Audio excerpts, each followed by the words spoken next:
got the little man, you got the big man, and you got the bigger man.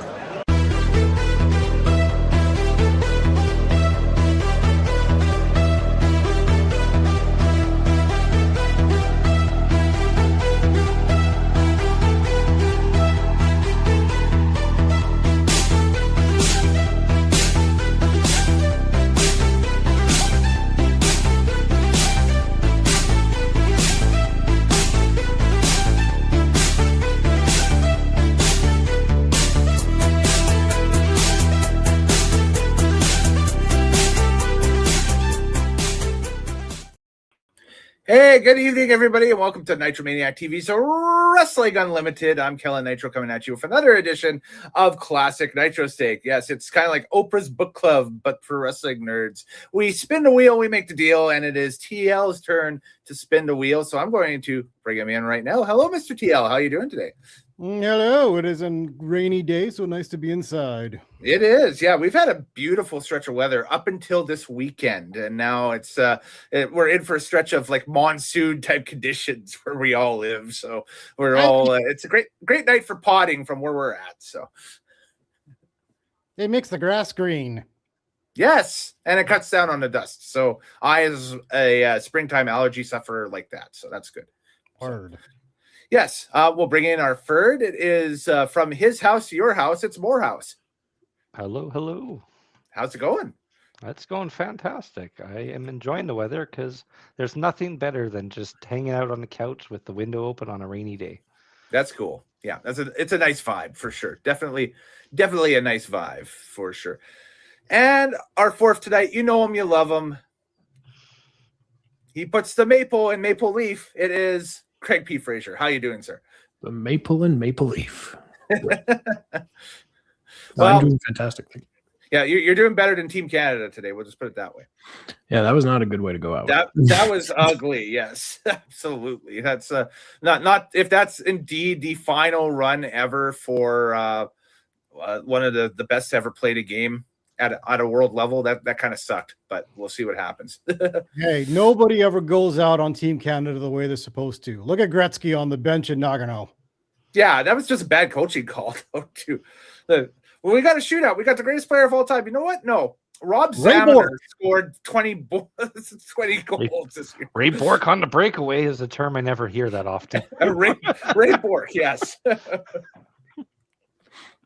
Absolutely. So, and hello to everybody watching the stream as well, too, tonight. So this is a classic wrestling live stream. We're not going to be talking about, apparently there was a PLE today. So, hey, whatever. I saw it. News to me. Oh, you did? Okay. Quickly, how was it? Is it worth watching? Yes, because Italy is the same kind of crowd, just like France. Okay, so watch cool. it just for the crowd reactions. Mm-hmm. I heard there was a couple of major-ish storyline beats that happened, so I'll check it out, I think. But never mind that shit. Just watch like for the crowd. It was one of the best crowds, I guess, since Puerto Rico, since France. Right in that tier. Right. So before we get into the classic content, I want to talk about something that happened last night with the promotion we're going to be talking about on the classic show today. Doing some AAA on the show today, and we're going to be talking about the AAA IWC /WCW Win Worlds Collide pay-per-view from November of '94. But before we get to that, a major storyline development last night in Monterrey, Mexico with AAA, and we all checked out the, 3 out of the 4 of us at least checked out the main event. And that was the mask versus mask match. The El Grande Americanos explode with the OG Americano versus the new Grande Americano. And we found out that the OG was indeed Mr. Chad Gable under probably a match of the year candidate, I will have to say, at the end of it all. I think this one will be mentioned at the end of the year as a match of the year candidate. TL, your thoughts, because you got a chance to, did you watch the main event or did you watch the entire card? I watched the whole thing. Okay, so the entire card, I only saw the main event. How was the entire card and leading into it? And the crowd was just molten for that main event. Like, that was absolutely a great main event. That main event was unbelievable. If you haven't watched it, please take the time, go to YouTube and watch it. It is there for free. Mm-hmm. Watch that main event. Incredible stuff. for a storyline that seems to have absolutely no attention, heat, pressure, whatever you want to call it, on Raw and SmackDown in Mexico. Oh, this shit lit between the two Grande Americanos. The entire pay-per-view as a whole is pretty good if you like the Lucha Libre style. I just want to jump out and say I apologize for the pick that I chose ahead of time. Oh my God. Yikes. I was questioning myself. Show? Why? I'll tell you why. There you go. I will give you my thought process of why I chose a AAA watch along here. It's because one, last time I chose something from Japan, which is something we had never seen before, and really well. And so I'm like, it was early May. I'm like, Cinco de Mayo, let's pull out some Lucha Libre on the pay-per-view. Yes. Oh Lord, never again. Never again. Well, we'll get into that. My thoughts on the main event from last night. That entire AAA right now has a feel of what NXT used to be when Triple H was running things when he first took over NXT with the takeovers early on and back in the WWE Network days and that stuff. So it wouldn't hurt me at all to see AAA become kind of what that black and gold NXT used to be. Now that, normal NXT is kind of branched off to whatever Shawn Michaels is envisioning it to be. I think the Taker's head booker and kind of creative guru down there for AAA right now. So I think that he's got something really good cooking. We were talking off air that now El Grande Americano, the current El Grande Americano, the Ludwig Kaiser Grande Americano, can go on to take on Dom Mysterio for the Mega Championship. And that will be a good draw for them should and when they decide to have that match. Obviously, with Rey Mysterio involved in storyline as the commissioner and blah, blah, blah, blah, blah. So they got a good thing going down there. Last night's main event, just watching the main event was a really good teaser to that product. And that'll be something that back when they used to do DVDs for home video compilations, you'd see that one on a best of compilation for, best matches in AAA history or something like that.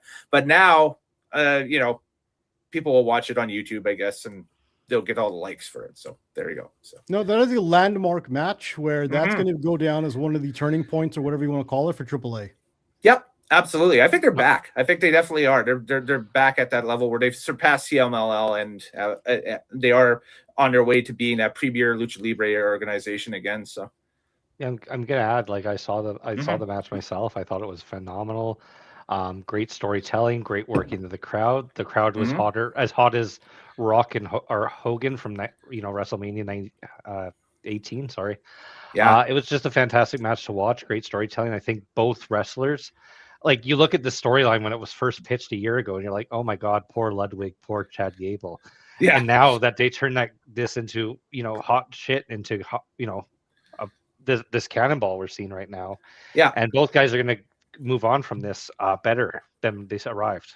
And it'll be cool for that fan base because with the Latino fan base, they can look to that and claim that as their own. That was in their promotion. That happened. They can claim it going forward as one of their own things, right? So yeah, and Ludwig's going to be he can run this character for another 5 years, and he's still going to be a top guy. Yeah, of course. Yeah, and he's got a little stable now underneath him and that stuff, and you could have, the breakup of the stable if you have to later on or whatever, or they keep going. But first things first, I think it's that mega championship to I think Gable's next step is Penta. Yeah. Yeah, I think it all comes full circle. You get Gable back in there as a fresh contender for Penta, and I think that's something for SummerSlam, I think, boys. I think we'll see that at SummerSlam then, probably. Minnesota makes sense to me. But also, you could always inject Gable back into AAA if you ever need that match to just stir something up, because people are going to love it. How about Mega Champion versus Intercontinental Champion, where you have Gable as IC Champion versus El Grande Americano as Mega Champion? Nah, I don't need all that. Oh, come on. All the gold on the line. It don't even need the belts. You can just put Gable in there to do a program. True. Yes. Just to Gable's a star there now. He teased that he would be back at the end of that promo. He said that he would return. So yeah, he says one way or another, I will be back in AAA, and they're going to take him back. And at first he's going to get like a really big pop, goes, holy shit, he's back. And it depends on what he does. Yeah. Yeah. And then he can go and he can be a on heel the character immediately. Yeah. He can do whatever he wants immediately. Well, look at last night. Like he turned the crowd. They want like there's people in the crowd who actually wanted to physically assault Chad Gable that night. Yeah, jump the railing and like beat him up. And by the end of the show, they're all clapping and cheering and celebrating him.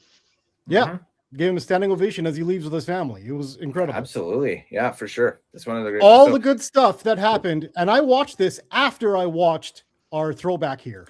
That's right. So we'll get into the we'll go into the throwback portion of it. Just want to say hello to Fortnite All Day 26 who's watching, Josie who's watching, hello, and Aiden Payne 09 saying sup.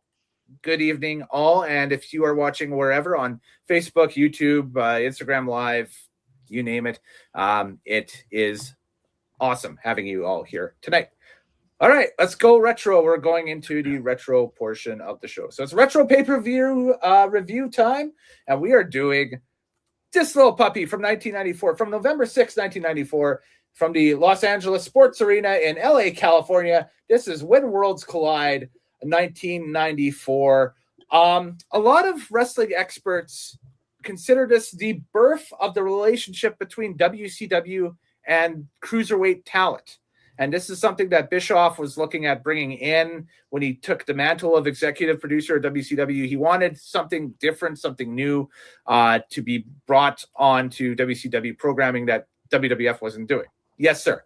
That's a slight revisionist history because Psychosis and Rey Mysterio went to ECW first to get it over, and then Eric Bischoff went and stole them. That's right. But Bischoff at the same time was looking at this. Paul Heyman, though, at the same time was looking at the same thing that Bischoff was doing. Yes. This was produced by WCW, this show. Totally was. Oh, yes. Yeah, it was. But it still took them another year for them to steal it from somebody else because they probably watched this and said, no.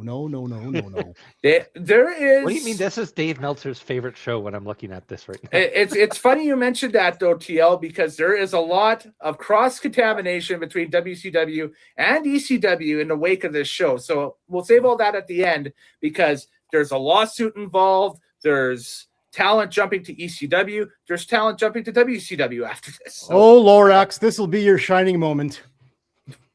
You're going to be as more entertaining than Mike today, I'm sure. I've got notes on this thing. Let me tell you. Wow, and I didn't take any this time. I have pads and notes. The virtual stack is packed. That's hilarious because this one almost crushed my desire to ever watch wrestling ever again. Oh, okay. And then I watched the AAA thing on YouTube. I'm like, okay, I'm back. You're back. There we go.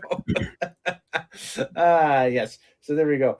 The first and only pay-per-view collab between WCW, AAA in Mexico, and a creative bonus kick from Puerto Rico's IWC. So Carlos Colon and company. Well, we'll talk about that when we get to the match. I got a bit of a bone to pick with that when we get to that point too, about IWC and their so-called involvement in this. So, is it IWC or IWA? It is IWC. Oh, it is. Okay, I got it wrong. Yeah, thank you. So, skipped through the control center bit at the beginning with Chris Cruz. I do appreciate though the full pre-show Moorhouse. Thank you very much for finding a copy of the pay-per-view. What was with the sound?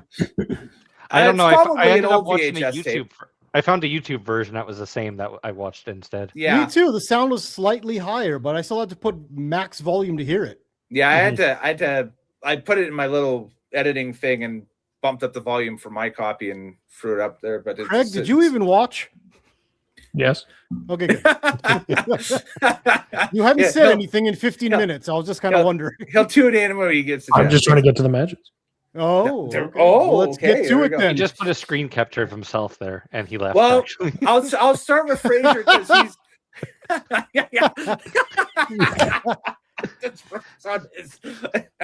We can just put this up after a while and just the blobfish, the blobfish in the corner.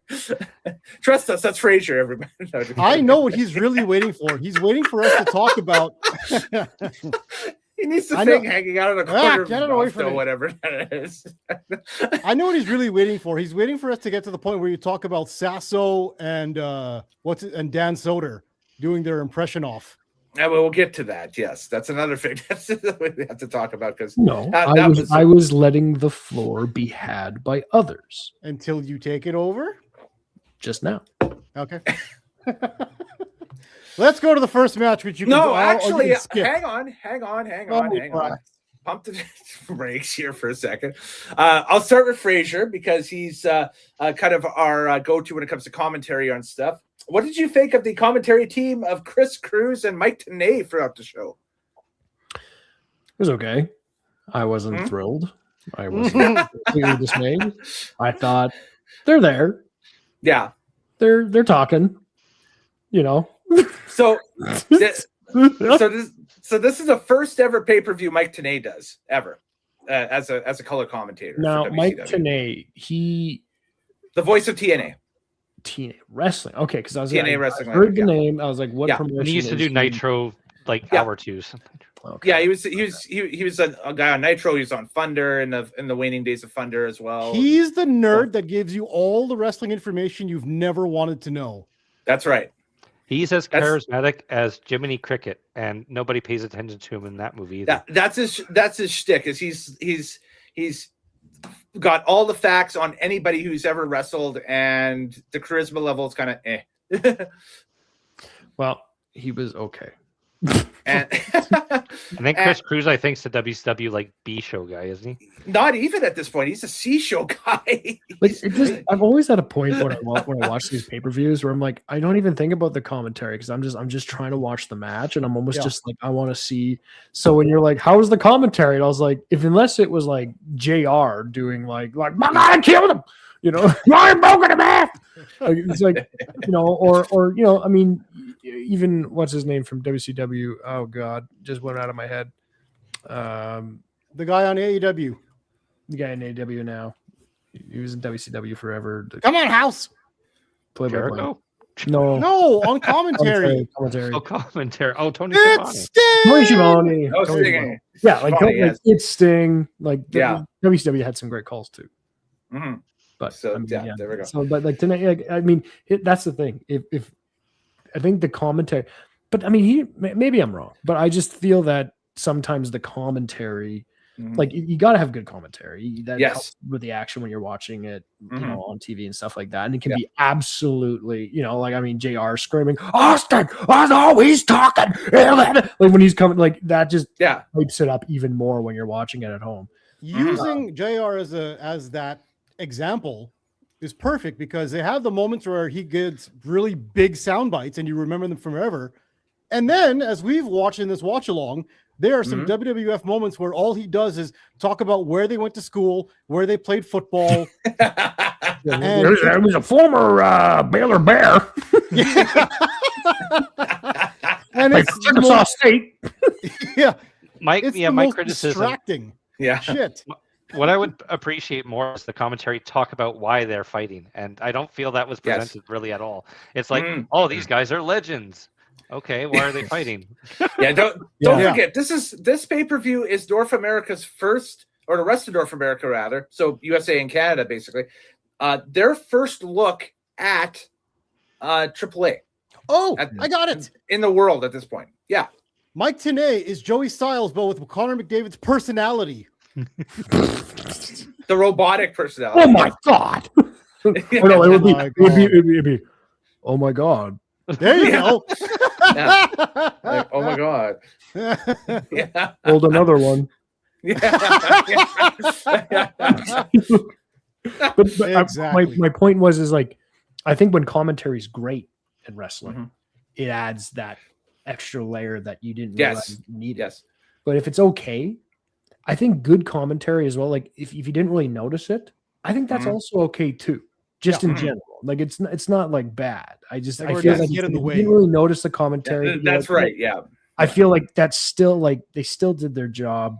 Was I blown away? Would I say I'm like, oh, this was really great commentary for this event? No, but I mean, I feel that they did okay. It wasn't distracting. They didn't say anything stupid. No. Yeah. So this is where I roll in is that it's a fact. This was proven is that AAA they were running Los Angeles is kind of Madison Square Garden. So they wanted to make it as their monthly huge spectacular spot for all their storylines and stuff at this time. WCW decided to roll in. Like I said, they're talking with a partnership at the time with AAA and using some of the talent on WCW TV, blah, blah, blah, blah, blah. As a result, though, day of the pay-per-view, Turner Network executives who were presenting the pay-per-view in both Mexico and in the rest of North America trimmed the length of the show by about 40 minutes. So AAA had about 3 hours planned for this pay-per-view. I think the total runtime is about 2 hours and 7-8 minutes, something like that. That makes and sense. So I was wondering why they kept talking about a 6 match.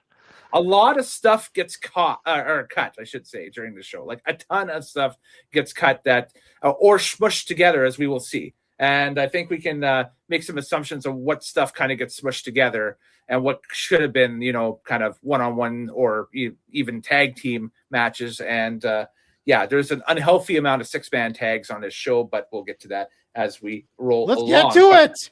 We're going to. Chill. Never. We start for the first time ever doing these with a minis match. Nope. Oh, Undertaker. Oh, yes, that's right. Thank you.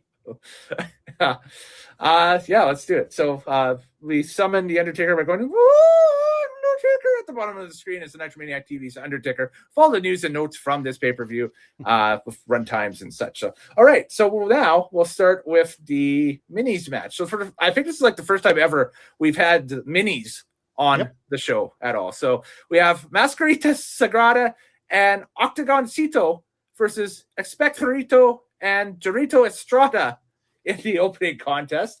The runtime for this thing was 8 minutes and 30 seconds with the technical team of Mascarita Sagrada and Octagon Nitro, or Cito, I should say, taking the win. So this was their car crash opener. Instead of cruiserweights car crashing, they threw the minis out there. Interesting. It was a choice. It was a choice. And that's all I have to say about that is it is a choice. So I don't know, but isn't like dwarf wrestling, is that a more of a, because I know that they've done like for like Octagon and they have like the mini version, the dwarf wrestler, and same thing I think for Santos as well. They have one. It's throughout a lot of Lucha Libre history. It's more of a thing in Lucha Libre in Mexico. The luchador Shocker had the little monkey guy, so on and so forth. So so it's on and off through the years that they would do this. If they'd usually take a lot of their more popular properties in the lucha companies and that stuff and make citos out of them or minis out of them, right? So today you would see like mini Danhausen and mini Mr. Iguana. Yeah. Which we could see. I did. So Bailey never usually watches the pay-per-views with me. I've asked her before. She's never watched wrestling. Gotcha. I thought you were talking about WWE's Bailey. I was like, okay, no, my wife Bailey. Your wife Bailey, yes. Okay. Who's named Bailey, spelled differently, but still named Bailey. And I instead of the Y. Yes, I instead of the Y. Yes. So like I was like, oh yeah, because we were listening to some Bad Bunny. She really likes Bad Bunny from like the Super Bowl and stuff, and it's his new album. And I was like, oh yeah, he does the song Chambea. This is the song he wrestled to, and I showed her his entrance at the pay-per-view in Puerto Rico, and she was like, oh, that's really crazy. And then I was like, yeah, and that's Ric Flair wooing, and she's like, who? So she doesn't watch wrestling. But I said, hey, this pay-per-view I'm watching, it starts off with the mini wrestling, and she's like, what's that? I was like they have like little people, dwarfs wrestling. Yeah. She was like, I'm watching this match. It's because her and her friends were trying to watch that. I think it's like the Little Women Atlanta or something. Oh, okay. Reality show. It's reality show. and so her and her friends just can't watch it without laughing. They're just like they're so hysterical and there's so much drama and they're just yelling at each other. And so she watched this match with me and she was cackling. She was like, "This was actually very entertaining for her." That's awesome. So it's an interesting perspective from somebody Yeah. completely new to wrestling that was like, "Oh, this is actually kind of fun and funny. And look at these guys go, they're flipping around. Oh my god!" Yeah. I don't know. I thought it was kind of an entertaining little match. I mean, this wasn't like wasn't Bret Hart and Bulldog at SummerSlam, right? Like, of course not. But like, But we wouldn't want that either. no, but like, I'm just laughing at the fact that this was their car crash start, and then later on when Bischoff does the thing on Nitro by bringing in the AAA talent to be cruiserweights, they become the car crash start on the first hour of Nitro because of this. Wow. This was the genesis of the idea. interesting. Yeah. But yeah, I didn't mind it. I wasn't blown away. I wasn't like, this is, oh wow, what a start. Like, but I was like, hey, look at that. The guy did it. You know, it was kind of a weird roll up, kind of a weird win at the end there. It was kind of, there's some sloppy finishes throughout this card. Mhm. But, I don't know. I don't know. I would watch it like smiling, thinking like if I was there, I would have been like, yeah, go. Get up, I jump out of the ring. Like, Hey, after a few Coronas, everything looks good, right? So, I mean, that's what they're advertising on the ring apron, or not even the ring apron, on the ring itself, basically the inside of the ring. It's a giant Corona Extra logo on there. So, Mr. TL, your thoughts on the opener? I defer to Mr. Moorhouse first. Okay. So spot deferred. Yeah, no, I had some notes. I think my only notes was I thought the guy in the green shorts, he was not too bad for the dwarf wrestlers. I was entertained by his performance a little bit. And I also made fun of the guy who played Estrada. I'm like, oh man, you're only 2 inches shorter than Rey Mysterio. yeah. Just not tall enough to be I was a like, he's wrestler. just, I don't know. I was like, I don't know if he shouldn't be in there. That's another thing. And this is still to today. If you are 5 feet or under in Mexico and you're training to be a luchador or in Lucha Libre, you're considered a mini. And he's 5 feet 4'10". or under. You could be 4'11", and then they're like, no, you're a mini. Yep. Mm-hmm. They should have called him like Minnie the Giant or something. That would have been a cool gimmick. Giant mini. The giant. That would have been so good. And he just chokeslammed little He has people. to speak Spanish, put it with Andre's voice. calling out Mini Octagon. El Octagon. Unos por recibir, hermano, ti. I'd be all about it. See, that to me that's entertainment. I'm watching. That's yes. Brings a smile to my face. I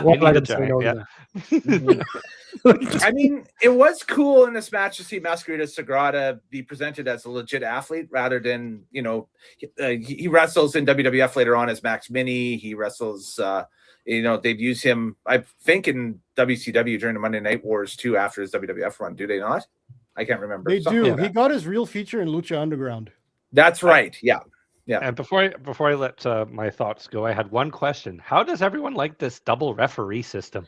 Oh, confusing as hell. I didn't like that. That I didn't like. I thought I was like, it's too much in the way and too much interfering with the action. I found the storyline with that, how that was explained at least, is the dude in the suspenders is basically the AAA version of Nick Patrick. So he's the corrupt heel referee.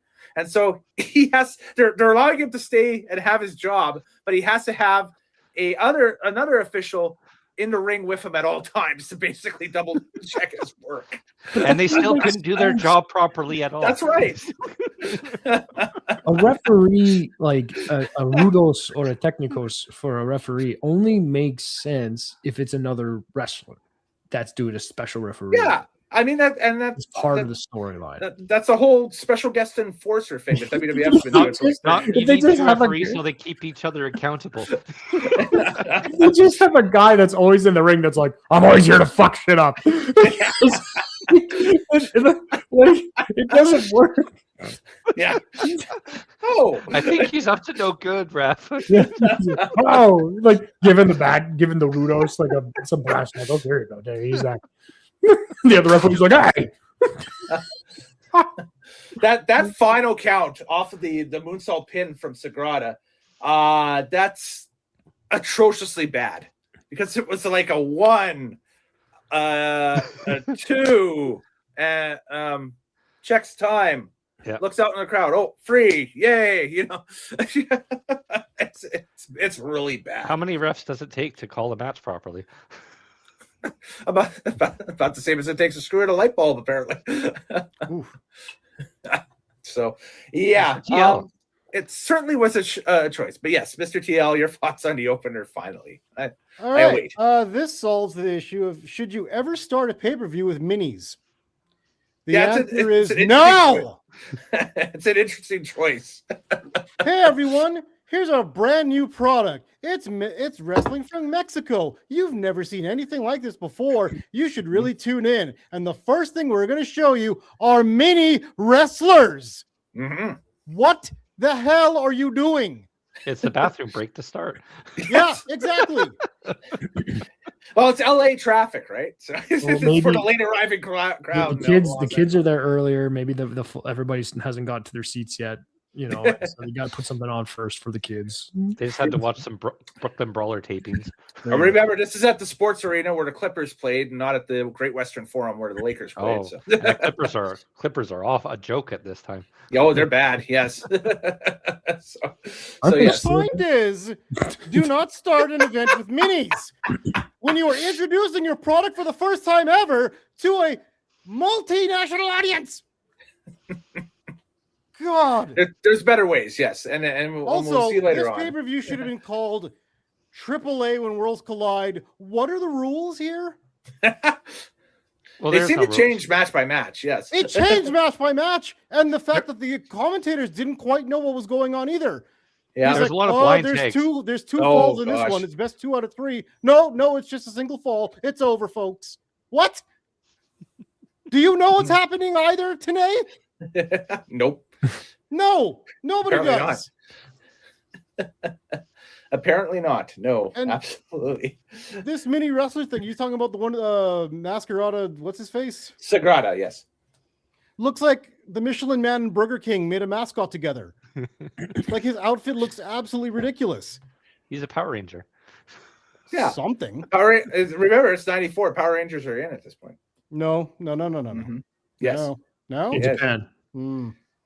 In Japan, I think I don't think the show quite started in North America yet, but it started. It had already started. Okay. So maybe another year for that. Yeah. Yeah, because it was that was the thing. Power Rangers were huge in Japan before they made Mighty Morphin Power Rangers on the US. Yeah, show. Because I think that debuted up here on YTV in 95, right? Yeah, and his costume is kind of similar to the Power Rangers racing series they had. And the other thing that was bigger than Power Rangers that didn't quite take off as much in North America, it did, but like it was even bigger than Power Rangers in Japan was probably Gundam. Yes, that was. Do you mean Japanese Transformers? Well, yeah.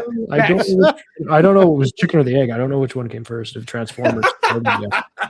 Well, Transformers like this because Gundam started, I think, around the same. I don't know when Transformers started. That'd be interesting to know which line. Anything I'll contribute will be wrong. Was mid-80s when the movie came out. So talk amongst yourselves. I'm going to Google it. Oh, he's Googling it. Okay. All right, let him Google that. He will be back in a few minutes to report on this. In the meantime, I'm going to just shit all over this opening match of how we're done. We're done. Worst idea. So. Worst idea to start a pay-per-view. Here's a fun fact. Dave Meltzer gave this a 4-star. Dave Meltzer can suck an egg. You gave them opener 4 stars. He gave it a 4-star, yeah. And that right there is the explanation as to why Dave Meltzer is who he is and why he's a moron. Oh, I'm going to give you Meltzer stars for all these matches because you're going to be... It's hit them one by one as we get there. Exactly. Yeah. Because please do. I differ quite a bit. Oh, God. I think we all do, honestly. Now, as the minis are leaving the ring, the next match is already entering the entranceway. Yeah, they're not wasting any time. I think this is one of the Turner production revisions that we were talking about that they decided to do during this contest. So we've got a 6-man tag that they dub I think it's a respect match. Yes, absolutely. The battle for respect between the technical side of Latin Lover, Heavy Metal, and Rey Mysterio Jr. versus Psicosis, Fraser Guerrero, and Madonna's boyfriend, Louis that fucking Spicoli. The hate that runtime name. for this one is 12 minutes and 46 seconds. Mr. TL, go ahead. And I can see it simmering under the thing, so I'll just let it out now. Go ahead. I hate Madonna's boyfriend. I hate that name. And that they literally have to call him that every single time they refer to him. And that they also mention that he really is Louis Spicoli. Mhm. That's his real name, but the rest of the night they refer to him as Madonna's boyfriend. That's right. And in Oh, case you couldn't God. tell, he has the leather jacket with the airbrush picture of Madonna on the back of it. That's part of his interest here. I got to tell you, I hated this match because I just saw this match. Like, we just saw this happen in the mini version. Yep. And then the cruiserweights come out and do the exact same match. Mm-hmm.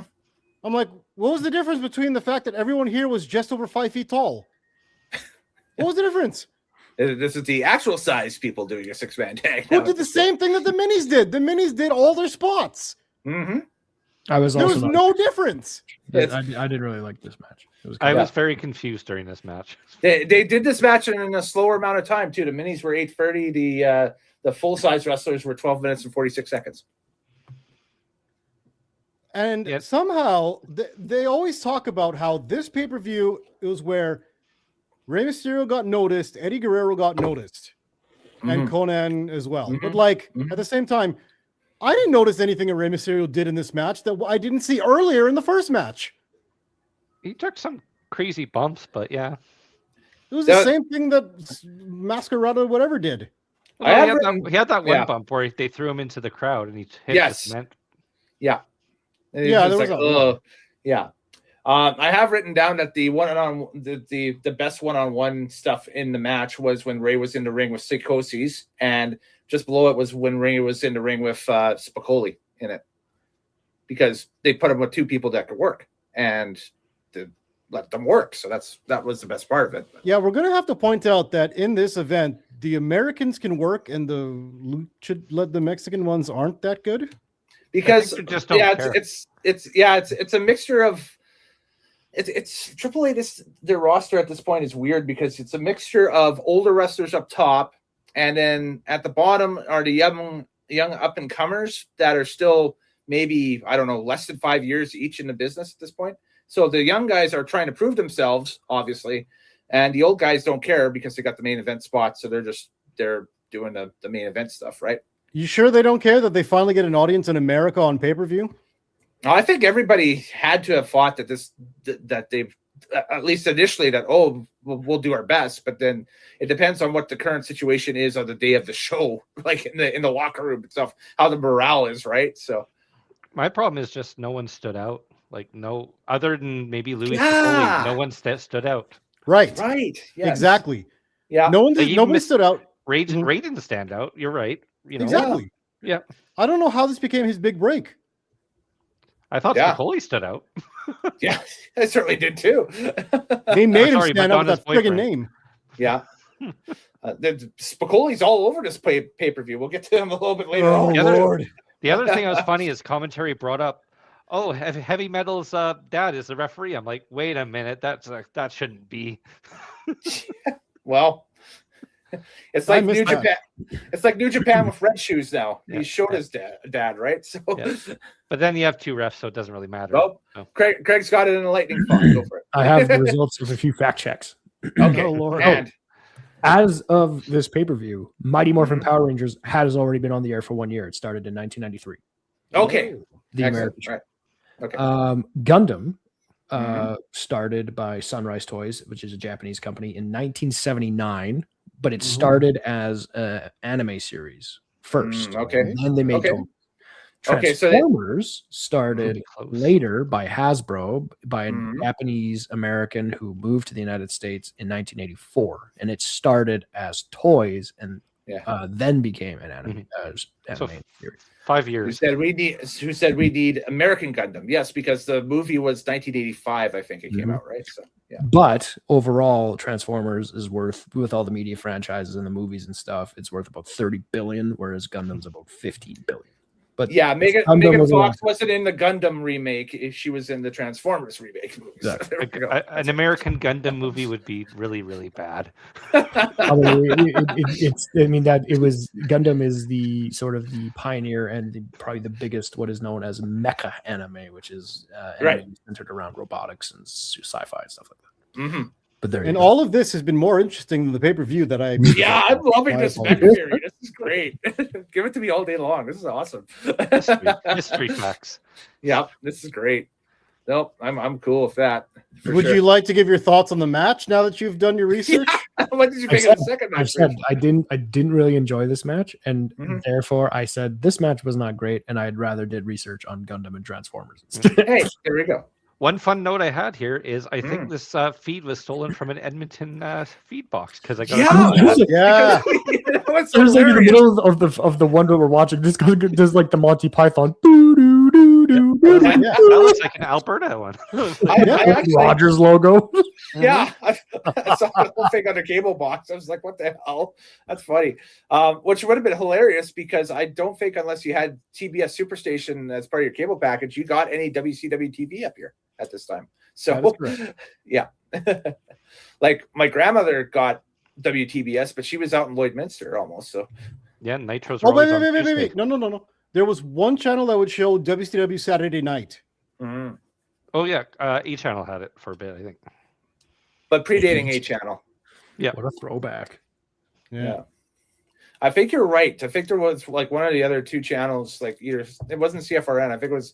It might have been ITV that showed like all overnight was like WCW Saturday night or something like that. Yeah, but they would show that on Saturday night, and I used to look at like, what is this cheap ass wrestling show? Hey, wait a minute, that's Ravishing Rick Rude.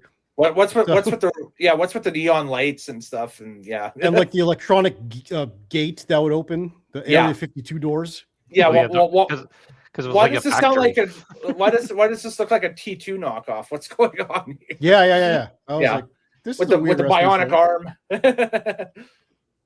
Yep. Next. Yes, next, absolutely for sure. So wait, what did Meltzer give this match? Yeah, what did gave it? 4 out of 5 as well. He loved it. Wow. God. Was he drunk? This is what I'm telling you. This man doesn't know wrestling. Yeah. As soon as the pay-per-view comes back from that little slate that accidentally pops up, we get the little thing that says, please do not duplicate this pay-per-view upon penalty of law and that stuff and whatever. So I'm thinking at Shaw or Rogers Master Control, somebody hit the wrong thing during the pay-per-view. I was like, hey, how do I fix it? Okay, down and then the back up. But anyway, there we go. All right. So now our next contest is this so-called When Worlds Collide 6-man tag, another 6-man tag coming your way. But this one has the IWC versus AAA. So we've got representing IWC, Pegasus Kid, Too Cold Scorpio, and Tito Santana taking on Jerry Estrada, La Parca, and Blue Panther from AAA. So the runtime for this one ends up running 14 minutes and 58 seconds. And nothing screams IWC like having free freelancers represent your goddamn company in a 6-man tag. Because none of those free guys were on the IWC roster for very long at the time of this pay-per-view. Nobody was on the IWC guys very long. ECW right now. Yeah, it's just bookings from exactly right. It's just bookings from week to week, basically, or month to because month. that's the Puerto Rico Carlos Colon, right? Like Carlos. That's right. Yeah. So besides their family, everyone else was just a roving, revolving door of people that would visit Puerto Rico, do a match, have a vacation, and piss off back to the States.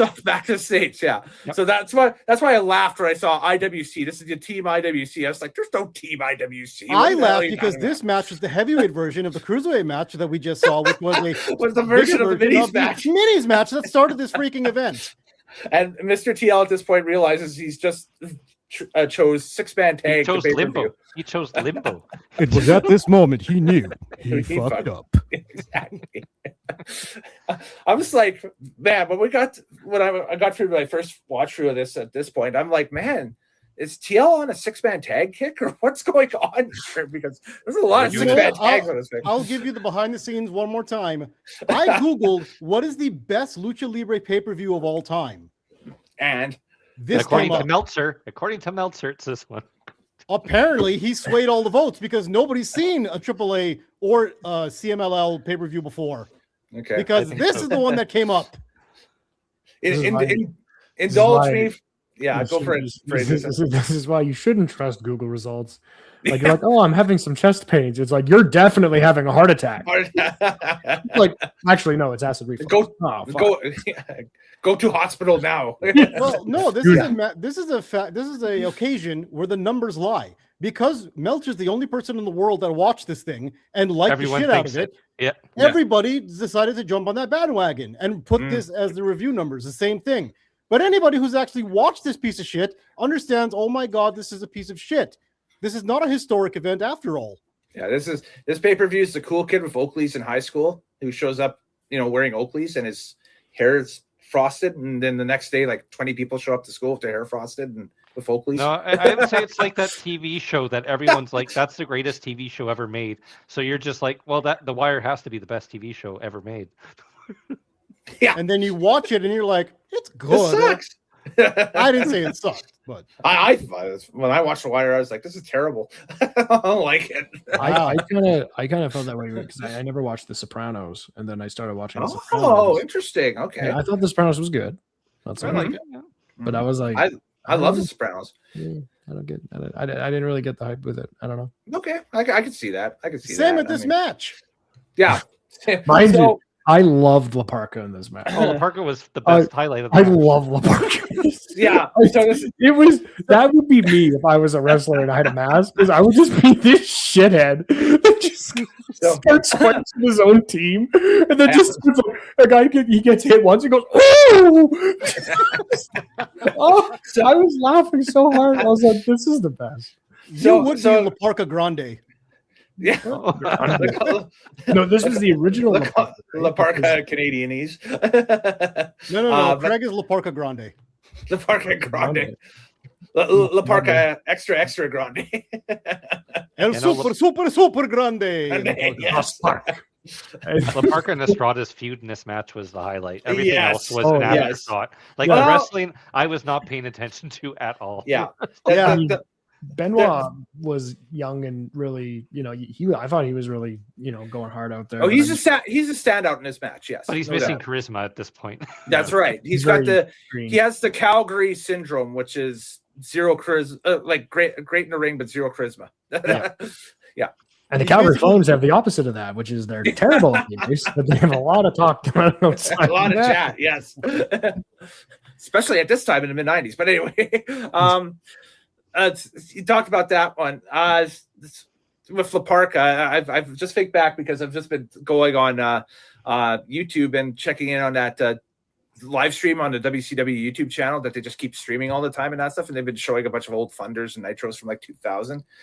And they're doing the episodes now where La Parka was having his voice dubbed over, which was stolen from the Kai and Tai bit that was going on at the same time. It's, Skull Daddy into his house. Nothing is still as funny to me. I watch the clip regularly is when he got squashed by Goldberg in WCW and he like hit him with a chair and then he started doing his dance, celebrating dance, speared out of his boots. So he does the spear. Sorry. He does the spin. He turns around. He gets speared immediately, and his leg goes out. So. I have to say that all the stuff in the 6-man that we talked about is great, but my favorite part of the 6-man is the square off between Parka and Too Cold Scorpio. Too Cold Scorpio to have the wherewithal to like match his weirdness and just be like eye to eye. Oh, it was so good. I was laughing. Was this match very good? I thought it was kind of a schmoz. It's a schmoz, yeah. It's not the best thing. But I mean, like his just La Parka, I was like, that match was worth it for me. Yes. La Parka stole the show here because he's fighting against his own tag team partner because they're both bad guys, but they hate each other. Yeah. And we can assume that one of the matches that was cut for time was La Parka versus Jerry Estrada because that looks like that had they're trying to salvage some sort of storyline out of that. Yeah, So, but they're both Rudels. They're both bad guys. yeah, So I don't know but who the fans would have chosen. I don't know. Yeah. They I think just they just left throw him in poor there Blue anyway. Panther by himself. Oh, maybe. Yeah.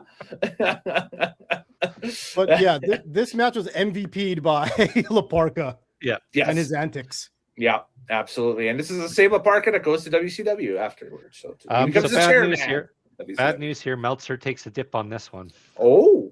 He goes 3.5 on this one. This Oh, one's not as what good a as dip. the What a last two. dip. This was better than This the previous match. He must not like La Parka, and therefore He I doesn't don't like La Dave Parka. Meltzer. He does not know what wrestling is or entertainment or fun. He prefers the dwarf wrestling. Yeah, apparently. Or he likes Madonna's boyfriend a lot more. He likes The Madonna's worst. boyfriend. Yeah. But Yeah. this, just because I didn't realize that. I thought La Park, like LA Park and La Parka, so I didn't know that. I thought they were like the same guy, same name, but well, La Parka leaves AAA and goes to WCW. He is forced to change his name to LA Park because it was a That's right. AAA property, and so there's a new La Parka to this day. Yeah. There's a La Parka in AAA that's not the original. Yeah. La Parka. That used to be LA Park because the original La Parka passed away, unfortunately, I think like a year ago or so. Yeah. So And now there's a new La Parka. Yeah. Brand new one. Yeah. yeah, because WWE owns all the La Parka stuff from WCW, so they're So obviously the Royal gave Rumble it to had that the guy. new one. This Yeah. actually happens quite frequently in Lucha Libre. Mhm. One of the most modern examples of that would be Sin Cara, who Yes. in It's like 8 Mexican guys, wrestling- right? No, well, it was 2. Okay. They had Mystico. Yes. Mystico was the original. Now he left and he went to the other league. And so they had another Mystico take his place. Mhm. Then the other Mystico that left, he became super big. And he Yes. went to WWE and he became Sin Cara. Mhm. And then the fake Mystico, he ended up taking his place as the other Sin Cara in WWE, who later became Unico. Mhm. So that's why they had a Sin Cara versus Sin Cara match, because going all the way back to 10 years previous, there were 2 Mysticos in 2 different companies. That's right. And they finally got to have a mask versus mask match in WWE in Mexico as a SmackDown main event. That's right. And that's where Hunico got unmasked and became that for his rest of his tenure. Well, no, that's not true. He got unmasked. He became Hunico. Sin Cara remained. That Sin Cara left WWE because he didn't want to be there anymore because he wasn't doing well. Yeah. And they replaced him with the fake Mystico, who was Hunico. Yes. And he was there all the way up until, I think, 7 years ago. Yes. When him and not Dragon Lee, Samurai del Sol, Kalisto. Yeah, him and Kalisto. Kalisto were the Lucha tag team. Yeah, Lucha House Party. Lucha Dragons. The Lucha, yeah. Lucha House Party, not Lucha Dragons. Oh, Lucha Dragons were Lucha Dragons are Dragon Lee and Ray Phoenix. who else? Yeah, Ray Phoenix. That's right. Yeah, I think. But the point is, this does happen a lot in Mexico, where they have the trademark or whatever of the mask and of the character, so they'll have somebody playing that role and wearing that mask and that outfit, even though the original has gone somewhere else or maybe passed away or retired or whatever. It's kind of like like Suicide in TNA. Penta Yes. Jr. is Yeah. not the original Penta. Yeah, that's right. He's the third Penta. Yeah, he's the third Penta. Yeah, because I know Penta is, well, they call him Penta in WWE, but he's Pentagon. Pentagon, because his Yeah, he's rival is Octagon's rival. Octagon. Yeah, Yeah, yeah. We'll get there. Yes. Speaking of actually that right now we're going to get to. We're going to get to it right now. Yeah, great deal. So, but we have to mention too that post match, Estrada and La Parka are still fighting. I don't think they ever stopped fighting for So good. and that's what happened. This is a dark time for WCW because Chris Cruz is also hyping the upcoming Clash of Champions main event with the Free Faces of Fear versus Hogan, Sting, and Dave Sullivan. Oh, it's not hot. Just about. It's about a year after this, but yes, we're leading to that. We're on the Dungeon of Doom course at this point, but we have on the heel side of that was of course Kevin Sullivan, John Tenta, Earthquake in WWF as Avalanche in WCW, and the one and only Brutus the Barber Beefcake as the Butcher. I was just thinking, poor John Tenta. They're just like, you're so big, you're just gonna be like some kind of natural disaster everywhere you go. You're earthquake, now you're avalanche. And then he was a shark once. Then he became Shark. He became Shark. Now you're tsunami. Because if you fell in the ocean, there'd be a tsunami. And then you're He's just like, all right, I get it. How Yeah, much then you you paying become me? Golga. Yeah, he was Golga in the oddities. Oh my god. Yeah. So, Next there we go. match. It's probably the best match on the card. At least this is the one that I would vote for match of the night, and it's definitely one of the matches I think you have to see before you die. What? Yes, this is a 2 out of 3 falls hair versus mask match between No. Go ahead. Octagon, El Hijo del Santo, who's they're the technicals in this one, versus the Rudos of Eddie Guerrero and Love Machine Art Barr. So the runtime for this one ends up being where is the runtime? There it is, 22 minutes and 29 seconds. It's 2 out of 3 falls, which is another thing that WCW officials and Turner TV shortened. A lot of these matches were initially drawn up to be 2 out of 3 falls, but this ends up being the only match that goes 2 out of 3 falls on the entire pay-per-view. It goes more than that because the rules are so screwy compared to what we watch. The rule is it's not just 2 out of 3 falls. A fall is where both members of the tag team have been pinned. That's 1 fall. It's an elimination. Yeah. It's an elimination to get to the fall, best out of and 3 then, falls. I agree. The rules were which is how they did things in Mexico for like the longest time. This So, shit like- made no sense to me. You got to pin one guy and then get the other guy in and pin him. That's 1 fall. Mhm. And then you got to do it again. I feel they gotta like they needed to explain that before this match, because again, if this was like They if never this did. is- Yeah, if this is Lucha Libre Mexico rules, and like the Mexican fans were like, oh yeah, we know this.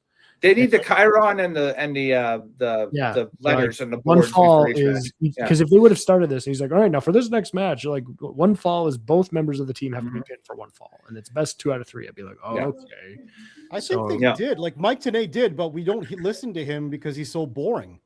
So You know what this maybe event needed? listening to the commentary. This event needed Bobby the Brain Heenan. Will Especially you for the first, we needed him for the first match. Actually, for every match, but especially that first match. Oh God, Bobby would have been gold there. So, so the reason why I said this is one of the matches you need to see before you die is because this match has the weird effect to it that it inadvertently shapes pro wrestling over the next, I'm going to say 15 years or so beyond this match. Yes, it does. Tell us, Lorax. Tell us. Okay, so case in point here, Eddie Guerrero and Art Barr. So Los Gringos Locos, they're walking in as the AAA Tag Team Champions into this match, which ironically the belts aren't on the line in this too. If you notice, at the end of this match, Santo and Octagon, they keep their masks and that stuff, and Eddie and Art Barr get their hair shaved, but they don't walk out with the tag belts. The tag belts are not on the line in this. They did not. No. All right. No, I think that is a bigger step in like Lucha Libre. It's like, yeah, you lose a belt, but if you lose your mask, that's There's no titles on the line tonight. They're supposed to lose the belts in December in, I think, Mexico City to Santo and Blue Panther. What happens is Art Barr passes away 17 days after this pay-per-view, and AAA decides not to vacate the tag team belts. They're going to retire them. And those belts stay retired until 2008. So from 1995 on to 2008, there is no AAA tag team champions at all because those belts are retired. It's like full stop. That's it. Is that why they have the triples instead? That's why the trios division is born. Yes. That's a workaround. Okay. Yeah. All right. So Eddie Guerrero, Art Barr, at this point are in the subject of a huge bidding war between ECW, WWF, and WCW. So most likely that December pay-per-view is going to be their last show for AAA. What ends up happening. Eddie ends up signing with ECW because after Art passes away, the offers from WCW and WWF get pulled off the table. Paul Heyman, who's watching the pay-per-view, still wants Eddie Guerrero, so he signs Eddie Guerrero. That's where Eddie Guerrero first starts as a part-timer in ECW, and then he builds up the fan, as one of the good guys in '95 in ECW and that stuff, and leads to a full-time thing, leads to the Dean Malenko feud, which gets both of them signed by WCW, et cetera, et cetera. So with that leading into it, now there's little idiosyncrasies in the match that you see later on throughout the career. Like Art Barr's finish at this time is the frog splash. He invented that. He invented the frog splash, yes. Eddie Guerrero continued to do it as a tribute to him. As a tribute. After Eddie passes away, how many number of wrestlers still use the frog splash as a finish, as a tribute, right? I think we're up to 25. Yeah, it's quite a bit. It's a common finisher. So this one match in this one card is kind of like the Kevin Bacon in wrestling. It's the 6 degrees of Kevin Bacon, where you can trace everything back to perhaps this moment. So it's a very significant match.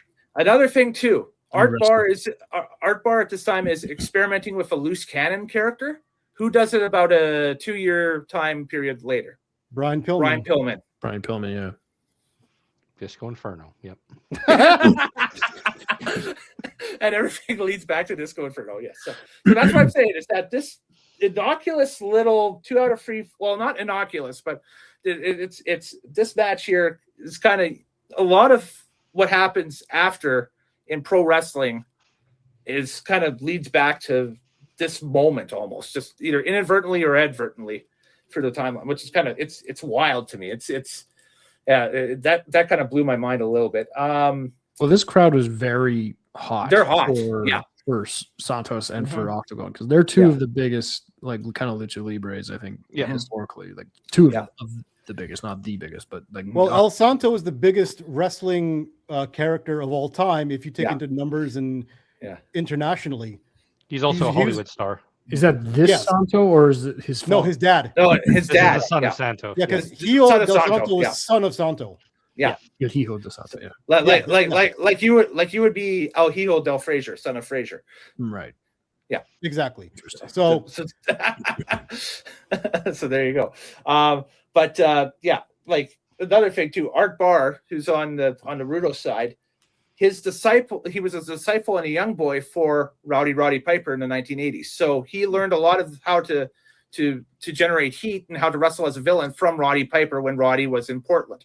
So yeah, absolutely. And Roddy considered Art a good friend and so on, and was trying to help him out with his career, right? So I guess the thing is, everybody saw that they were thinking Art Barr was going to be the Shawn Michaels of that group. Yes, absolutely. And that Eddie Guerrero was just going to be like the technical wrestler guy. Paul Heyman saw through that and saw that even without Art Barr there, that Eddie Guerrero was still going to be something big. Yes. He was right.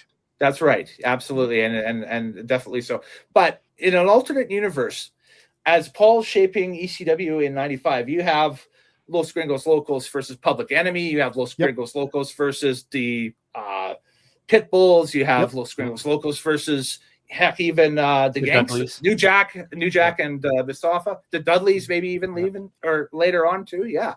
Like I mean, who's Saturn and the other guy? Who are they? Oh, the Eliminators.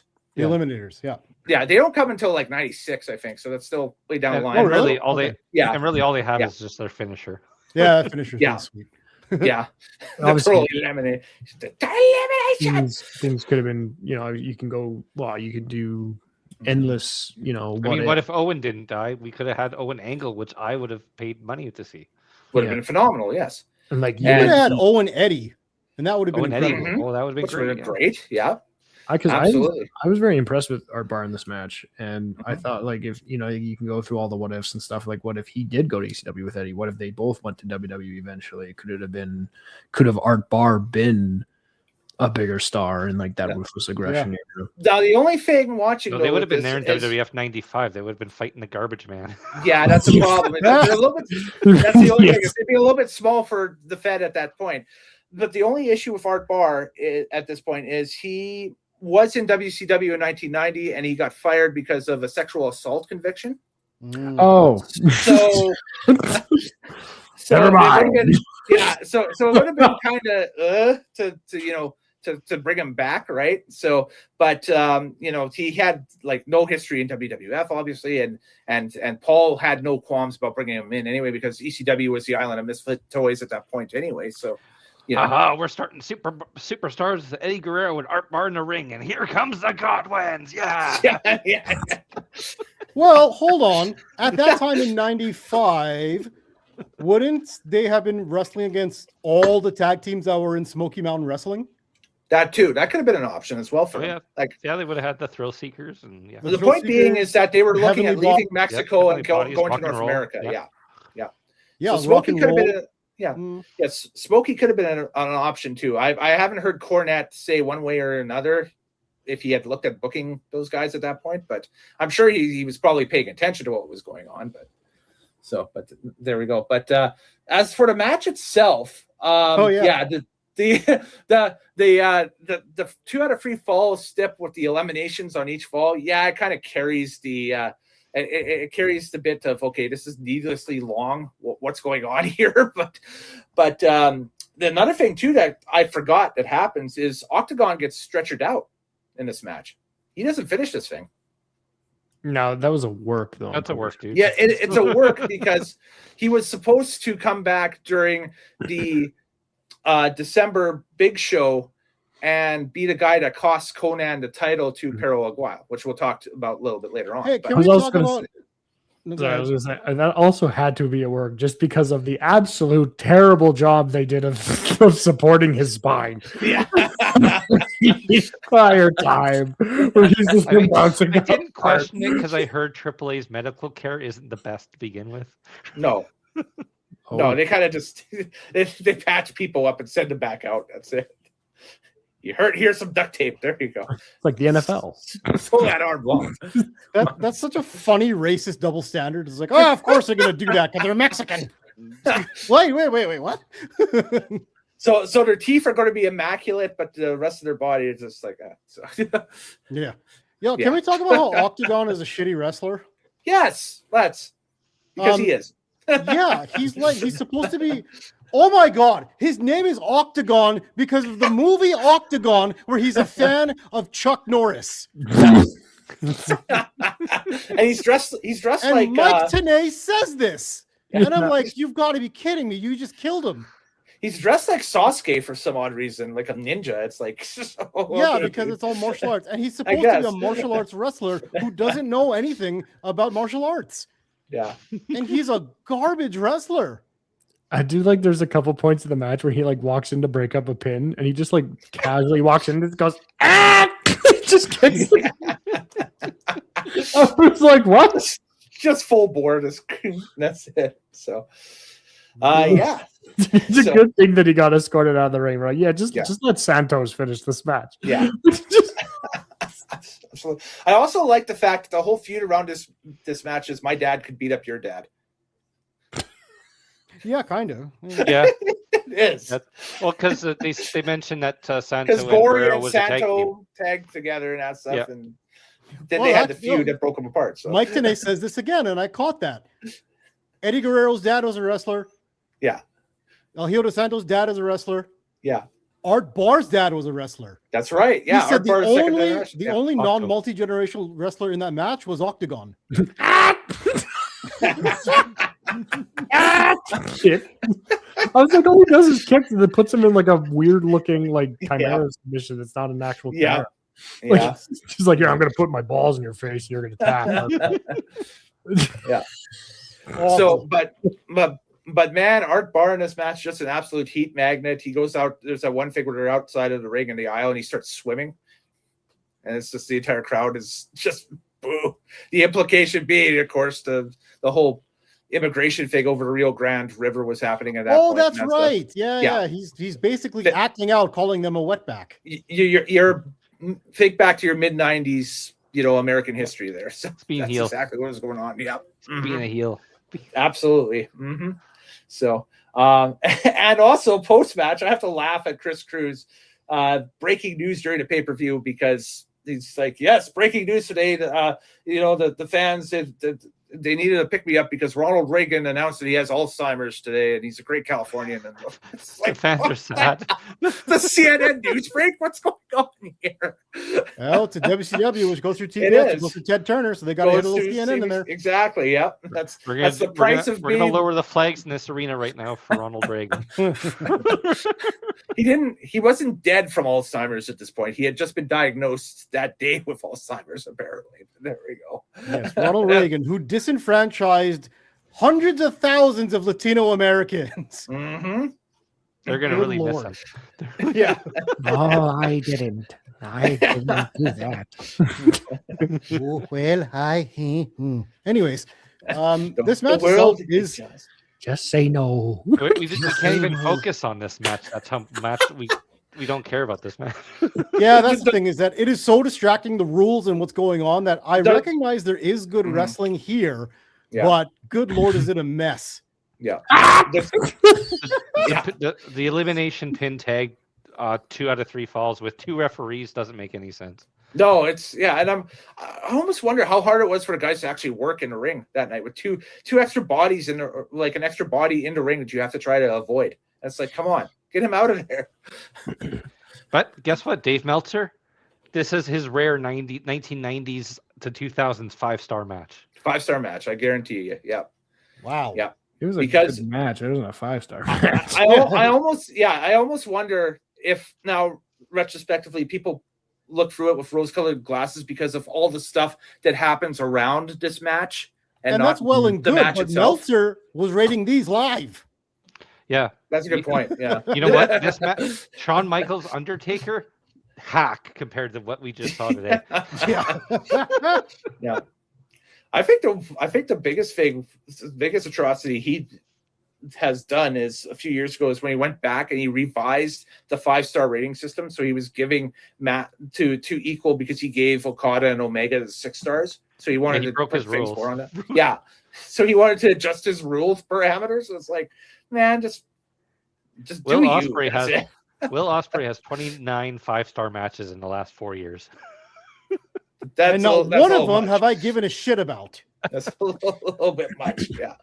But I still stand by the fact that this is one of the matches you have to see before you die, because, like I said, of all the stuff around it that this inadvertently leads to, or is determinants of. Well, hold on. That being kind of said, shapes the modern I scene. wouldn't say Eddie didn't move the needle until the 2000s. No, but you have to start somewhere. Like this is Eddie's Ring of Honor. okay, but no. What I'm saying is this a match you have to see, or can you just read about it? You can just read about it. If you want to see an Eddie match before he was Eddie Guerrero, this would be a match to watch. That's right. Yeah. Well, that's what I'm saying. I'm like, is this one that you have to watch before you die? I don't think so. You can just read about it in Wikipedia and then watch better matches with him in it. I do know how they one man's opinion versus 2 men. So there we go. They eventually shave Eddie's head later. They show that, but like, yes, I do like before that though. It just looked like how both of them got decent haircuts. Yeah, I was like, that's all right. Like, a little fresh cut, like you'll grow back. Not that. I can see a bowl cut on a pole match in the future. Not on a pole, but... Oh, God. I also find it funny that they had to cut their own hair. Yeah, cut my hair, and he's yelling at him, "Just cut my hair." He's like, "I don't want to." Yeah. So the reason why Art cuts Eddie's hair and Eddie has to cut Art's hair. I'm like, what the hell? Yeah, there's no barbers there. There's no butcher with heads. Or the other team gets the honor of doing it and Yeah. give them a wacky haircut. Nope, none of that. Because I guess they haul Octagon out, so Blue Panther kind of inadvertently at the end of it, or advertently, I guess, ends up being the subsequent tag team partner of Santo, right? So, No, was so this the original Octagon, or was there another copycat? This is was the original Octagon. Otherwise, he would have been Octagon Junior. Yeah. Or Okay. Octagon the third. So explain to me the lineage now from that Octagon to today's Penta. Octagon and Pentagon are rivals. Okay. Mhm. Okay. Octagon remains Octagon for a long time. Mhm. They get Junior in there, and then they get Octagon like the third and the fourth and the fifth. It's the same Yeah. like Tiger Mask in Japan. Yeah. Every And- time that and they still- changed. yeah, there's still an Octagon on the current AAA roster. No, Right. not anymore. No. No, Pentagon WWE is considered their Penta now. No, I meant Octagon, not Pentagon. Oh, Octagon. No, they have an Octagon. The fourth. They have right now, they have yes. an Octagon Yeah. in AAA because he was on the first Worlds Collide. That was the Yes, reboot here. Right, about but a he year might ago be or like so. number 4.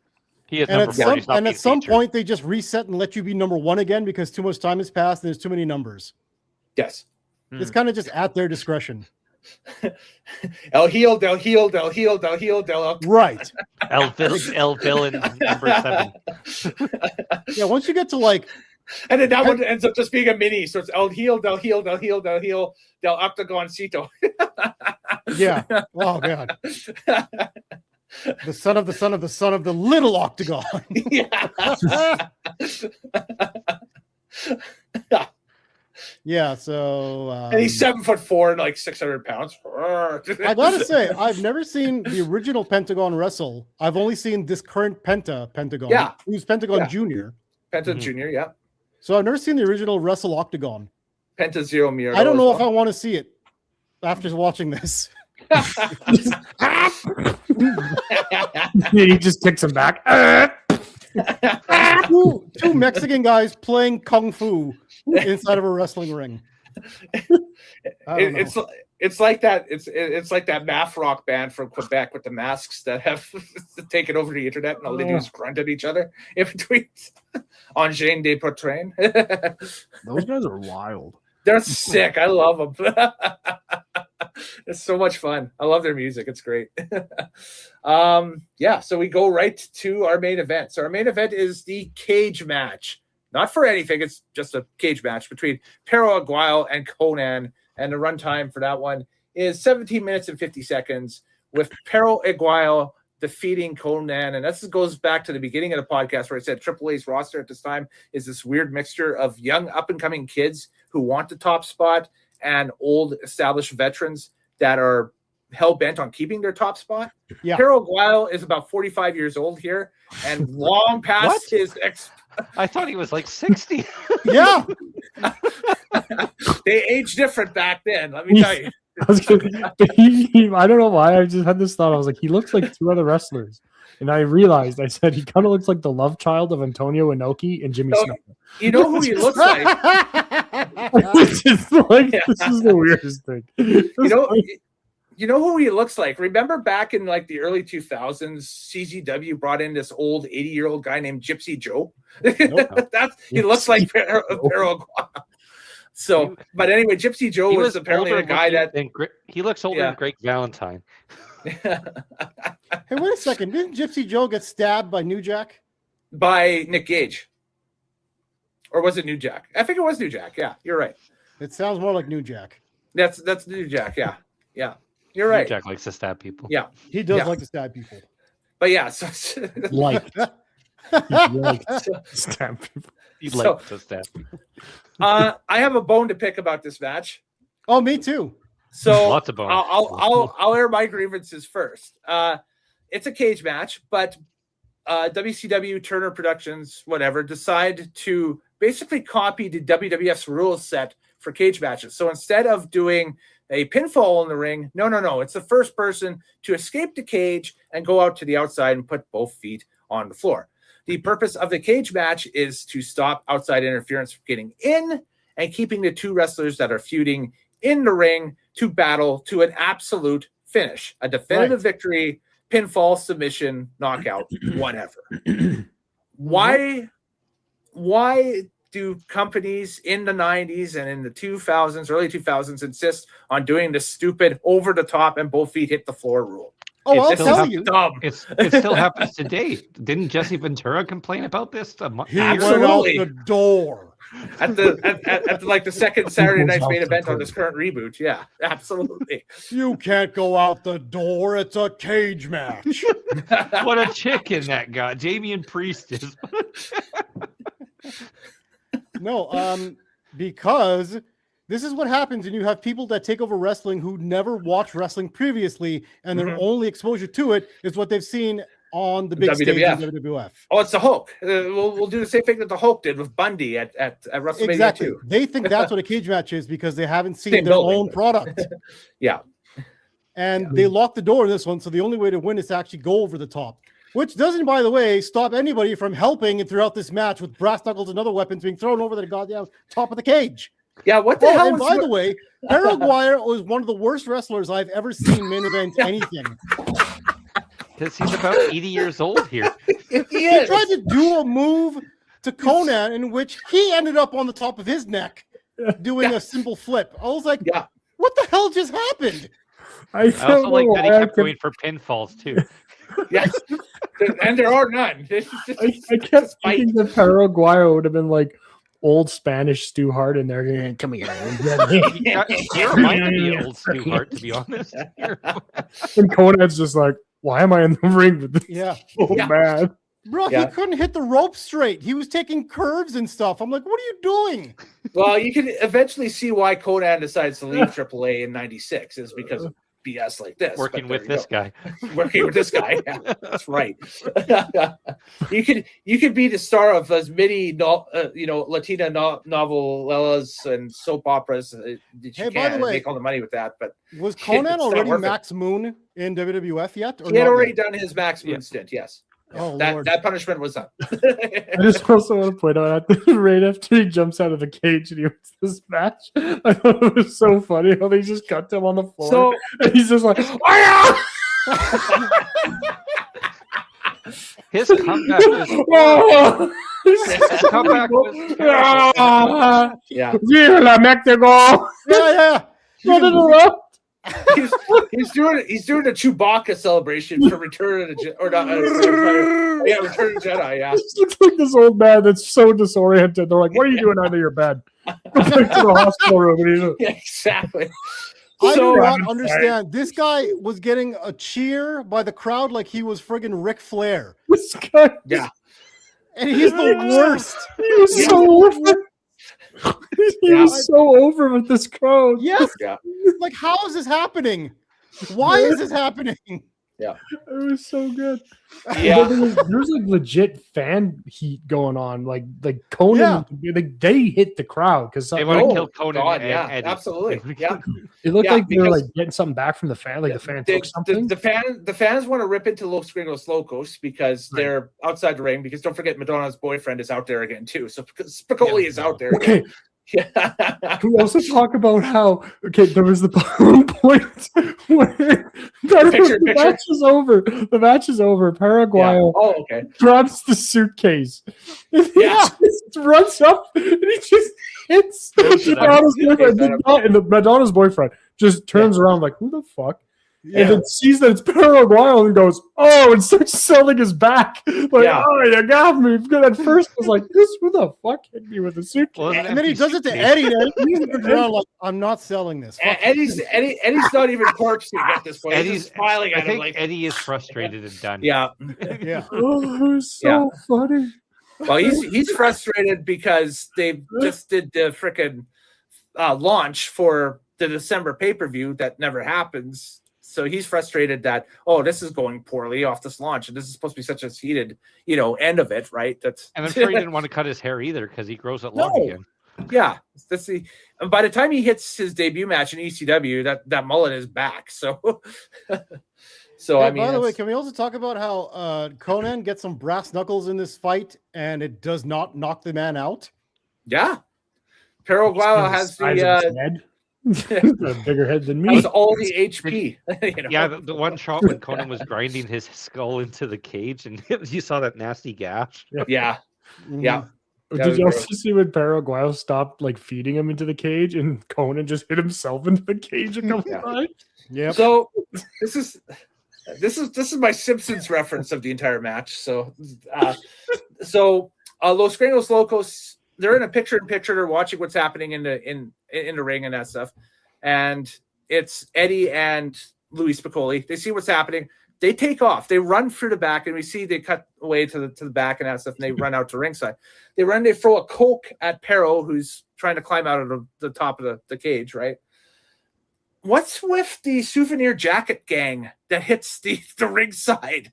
That's the rest of Pero Aguayo's group. The Dynamite Brothers? Was that? Yeah. There's the two of them plus Pero Aguayo or the Dynamite Brothers who come out to help because the Rudos had 3 guys out there already. Yeah, he needed a save. Los Souvenir Jaquitos hit the ringside.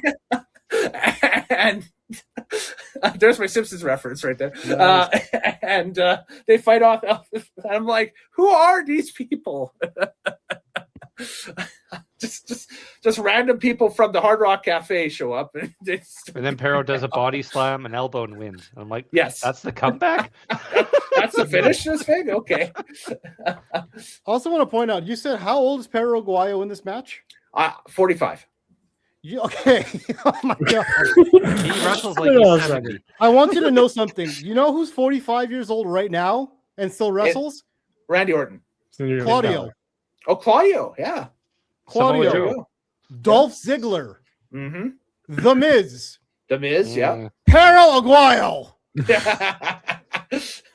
45 was a very different age back in 1990, whatever this was. Yeah, 1994, 45 years old. It's a lot different than 2026. When your diet is tequila and cigars. I was going to say, what was he eating, But let me check that. I don't know. 1994. Mm-hmm. He was born in 1946. He was 48. 48, okay. They said 45 on the broadcast, so they're lying. They have to lie to cover how old he really was. 48 right now. They just shaved off 3 years. Yeah. Well, there you go. AJ Styles and Randy Orton. Pero Aguayo. Yeah. So yeah. So there we go. That's so like again, post-match, the ringside's a full riot after this match. Dude, people are just fighting in the front row. Yep. For no apparent reason. Eddie Guerrero looked like he threw a punch at a fan. Yeah, he threw a punch at a fan because a fan hit him in his stomach, I think, and almost doubled him over. So he turned around and just decked somebody in the front row. And then commentary kind of just closes like, I guess that's it. Thanks, guys. Because so Chris Cruz was supposed to have an interview with somebody in the back. I think it was Art Barr.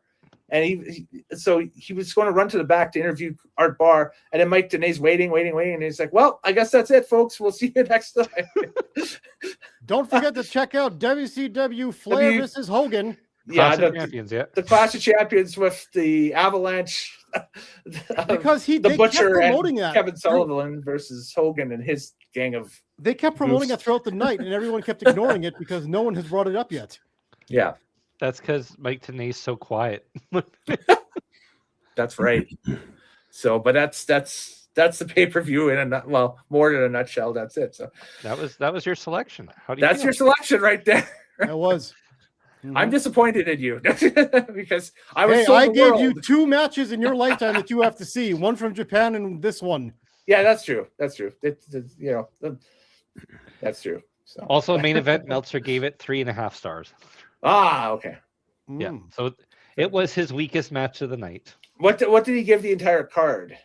He doesn't rate cards. Oh, he doesn't rate cards as matches? Okay, yeah. Yeah. So that's that. But anyways, we rate the entire card now at this point. Yes, we do. We do that. We do. We give this the rating out of 10. So who wants to start with that? Who wants to go first? I'll go first. I'll give it a 3 out of 10. 3 out of 10? Okay.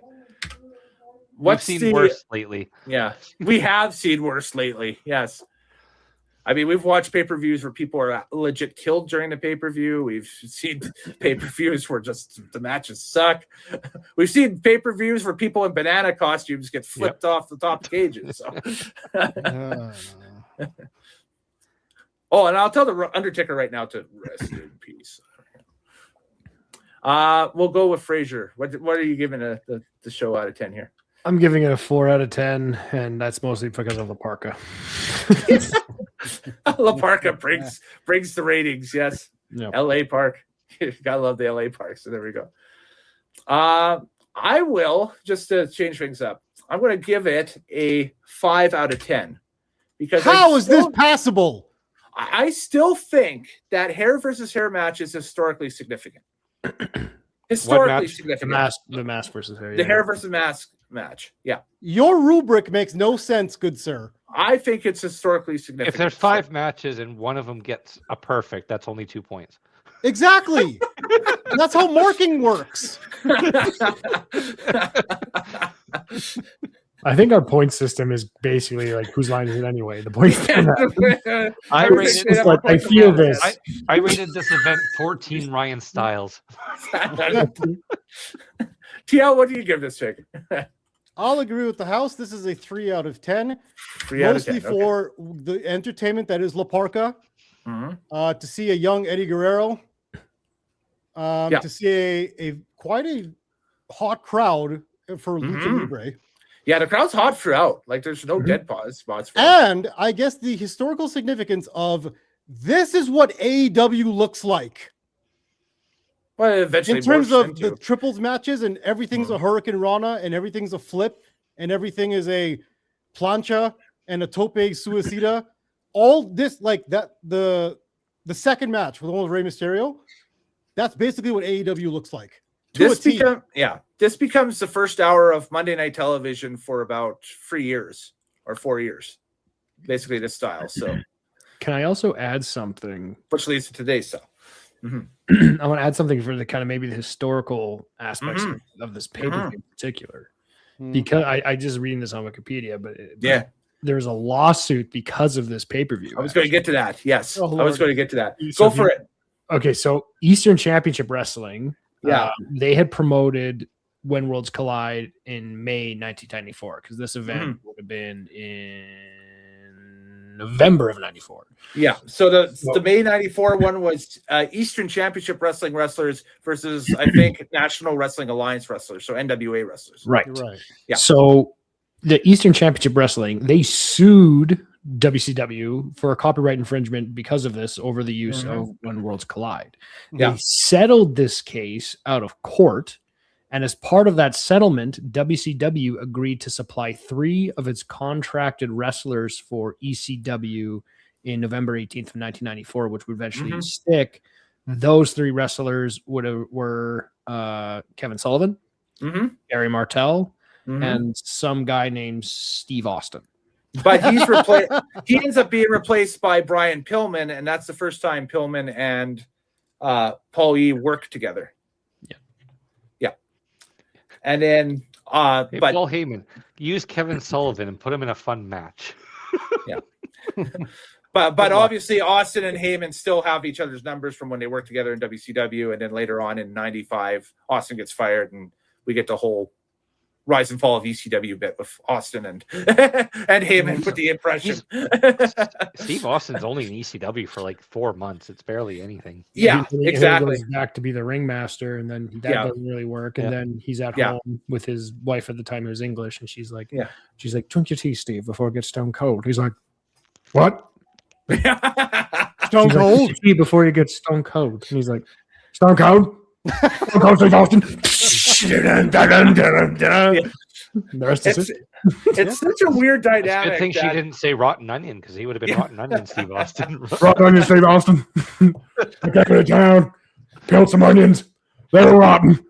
Instead of what, it would have been how. The bad egg, Steve Austin. The bad egg. The bad egg. Instead of what, just how. How. Ow.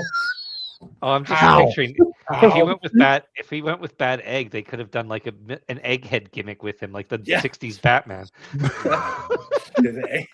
I'm Steve Austin. I got some bad eggs with me. Bad. I also love how bad egg and rotten onion are all British food. I'm hanging out at the Broken Egg Ranch with 2 solid ass cats. Spotted Dick Steve Austin. Spotted Dick Steve Austin. Spotted Dick is not a euphemism for my penis that has diseases. It's Spotted Dick the food. I really like Spotted Dick. It's good. Yes. Absolutely. So, but anyways, all right. So that concludes the formal portion of the podcast itself. Do we want to get into some? We've had some viewer submitted questions about modern wrestling. We can hit on about 2 or 3 before we go off the air. That showed up in the chat here. So we had DJ Love watching earlier. So had a question. I'm not sure if you know much about WWE currently or whatever, but what are your thoughts about Ryback? And do you think Ryback should return for a big event? I guess he says WrestleMania, but whatever. I'd say no. We don't need him. I'd say honestly no. Good you don't need sir, Ryback at all. Ryback is a terrible wrestler who is dangerous in the ring, who hurts people, who only gets over when they pipe in his chant of "Feed me more." And yeah, nobody needs him. There's a reason that AEW never picked him up. TNA never picked him up. He never went to Japan and got over or did anything. He's useless. He's washed up, and let him be. Age would be an issue now too. Rob Van Goldberg. That's what he was. Rob Van Goldberg. Yeah.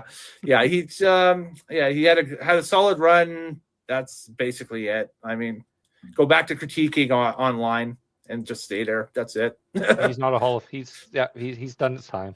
Yeah. He also the same individual asked about thoughts on Gunther, the ring general. To be honest, I really don't have respect for him. I'm not sure if it's currently or whatever. I would assume currently. Bret Hart, is that you? Maybe. Can't believe his favorite wrestler is Goldberg.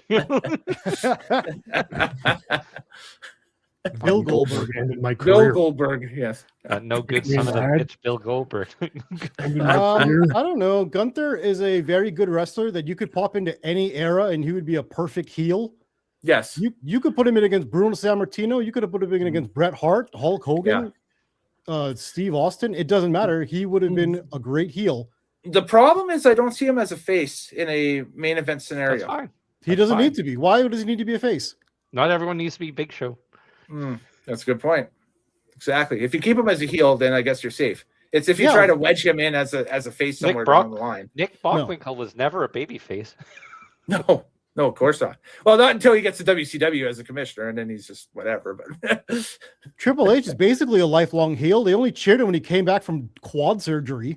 And then they booed him literally the next week. Well, they liked him when he was the lame DX Triple H, like the cool dad, Hey, what's up? I'm cool, Triple H. Those DX runs on Raw in 06 and 09, they kind of cheered the hell out of him. But we were laughing at him, not with him. Yeah, we were laughing at him. He was never cool. Triple H. Hey guys, I'm 49 years old. Suck it. Suck it, Perro Guayo. Perro Guayo DX. Come on. Viva Mexico.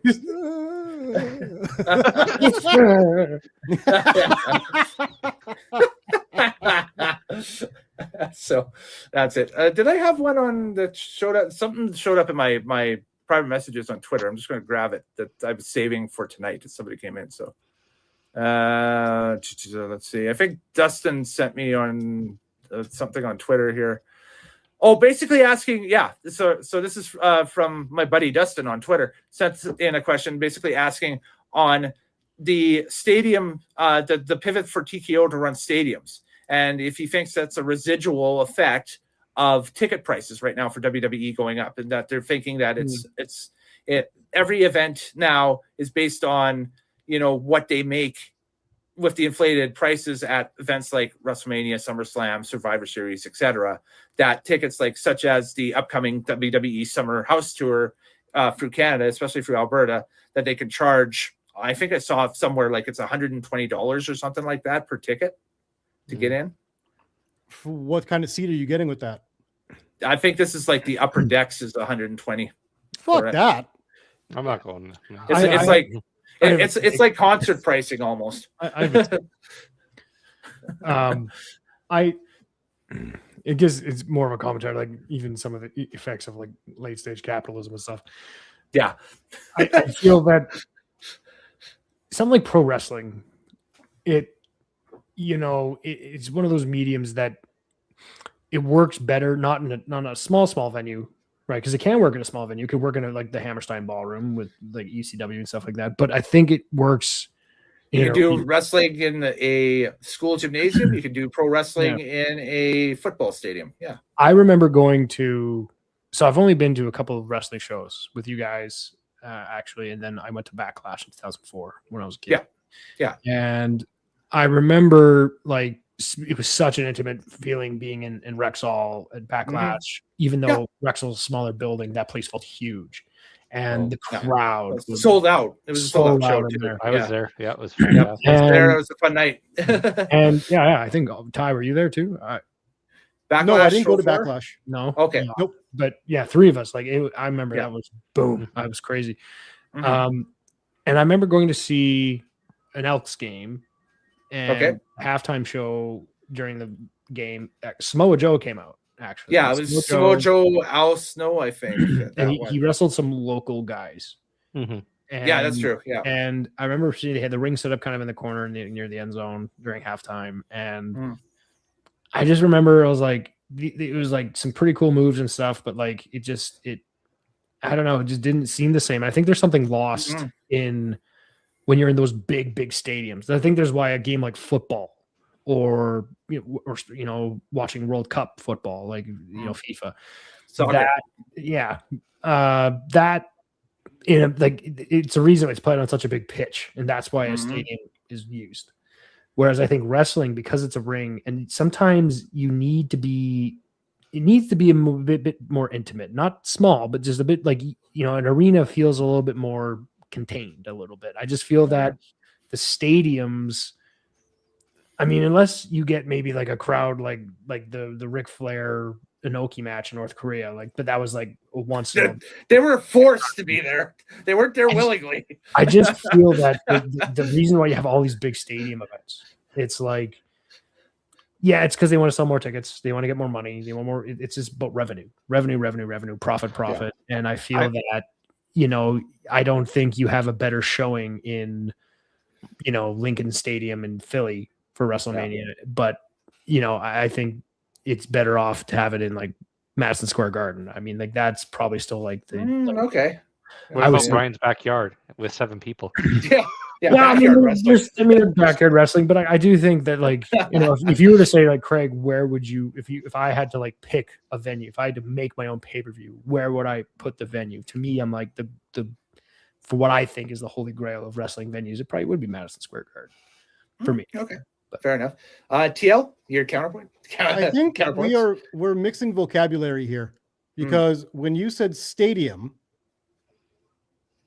Mr. Nitro, what were you referring to? A 20,000 seat indoor arena or a soccer stadium? The original question was, do you think that that WWE is basing their current, he means TKO, but TKO is basing their current ticket pricing on what the gates are for WrestleMania, Survivor Series, SummerSlam, like the big stadium shows, and thinking that effect trickles down to the smaller arenas and that stuff, so they can charge practically the same, if not just slightly less, but still that same exorbitant and Mr. amount. Fraser, for you, an arena, a coliseum, a stadium, what is Madison Square Garden?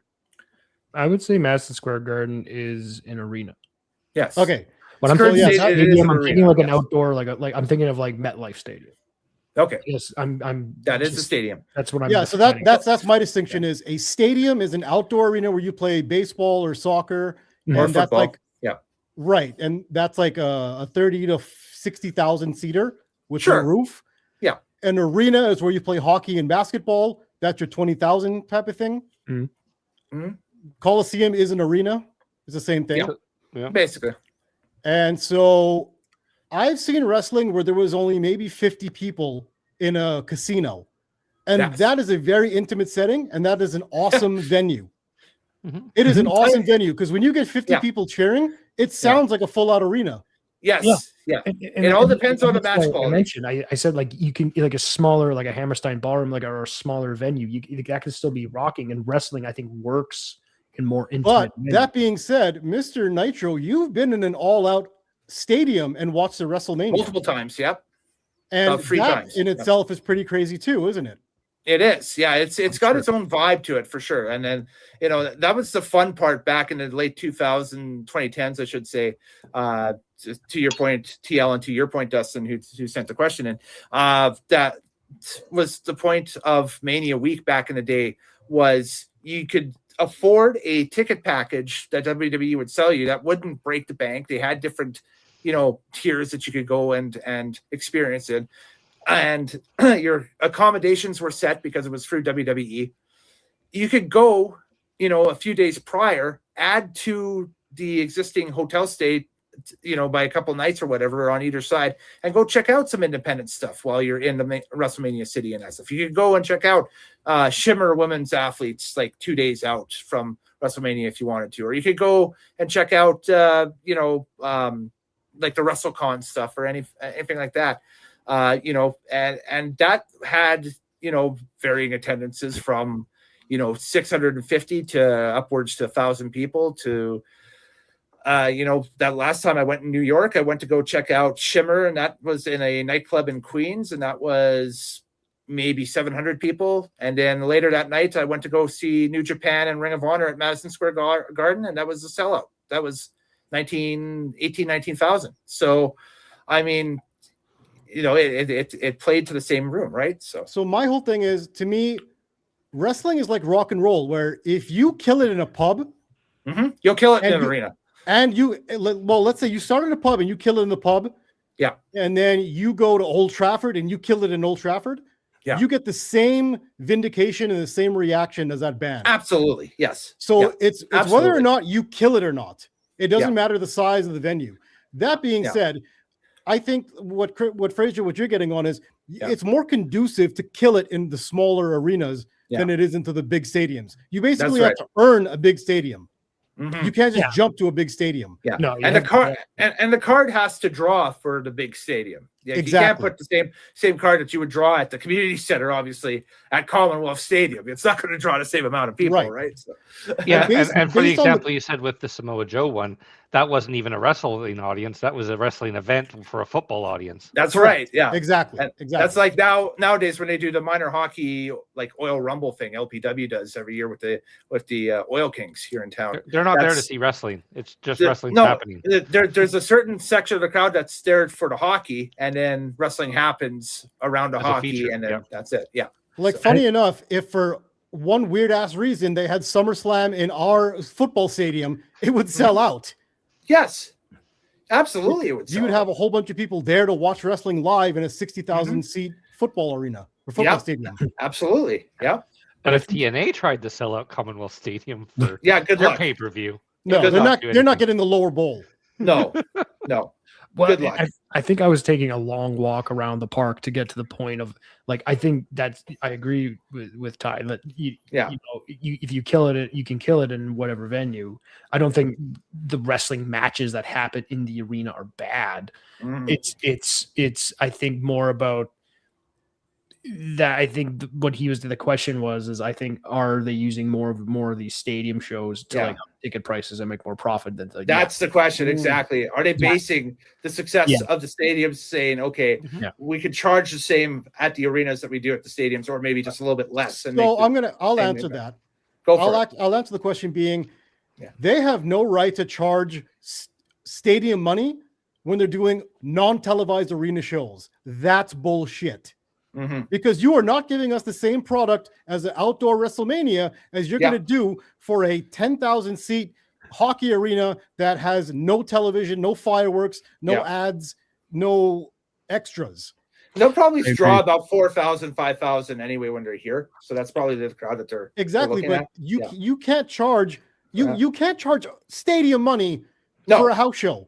Obviously not. No. And the WWE TKO PR answer to that would be, do not diminish the skill of WWE. Exactly right. Regardless of the venue, or regardless of cameras or pyro or not, they put on the same show. That's right. They do. They put on the same show in Calgary, in Edmonton, in Lethbridge, Regina, in Winnipeg. You got it. They do the same show because it's the same tricks over and over every night, everybody, and there's nothing different. Yeah.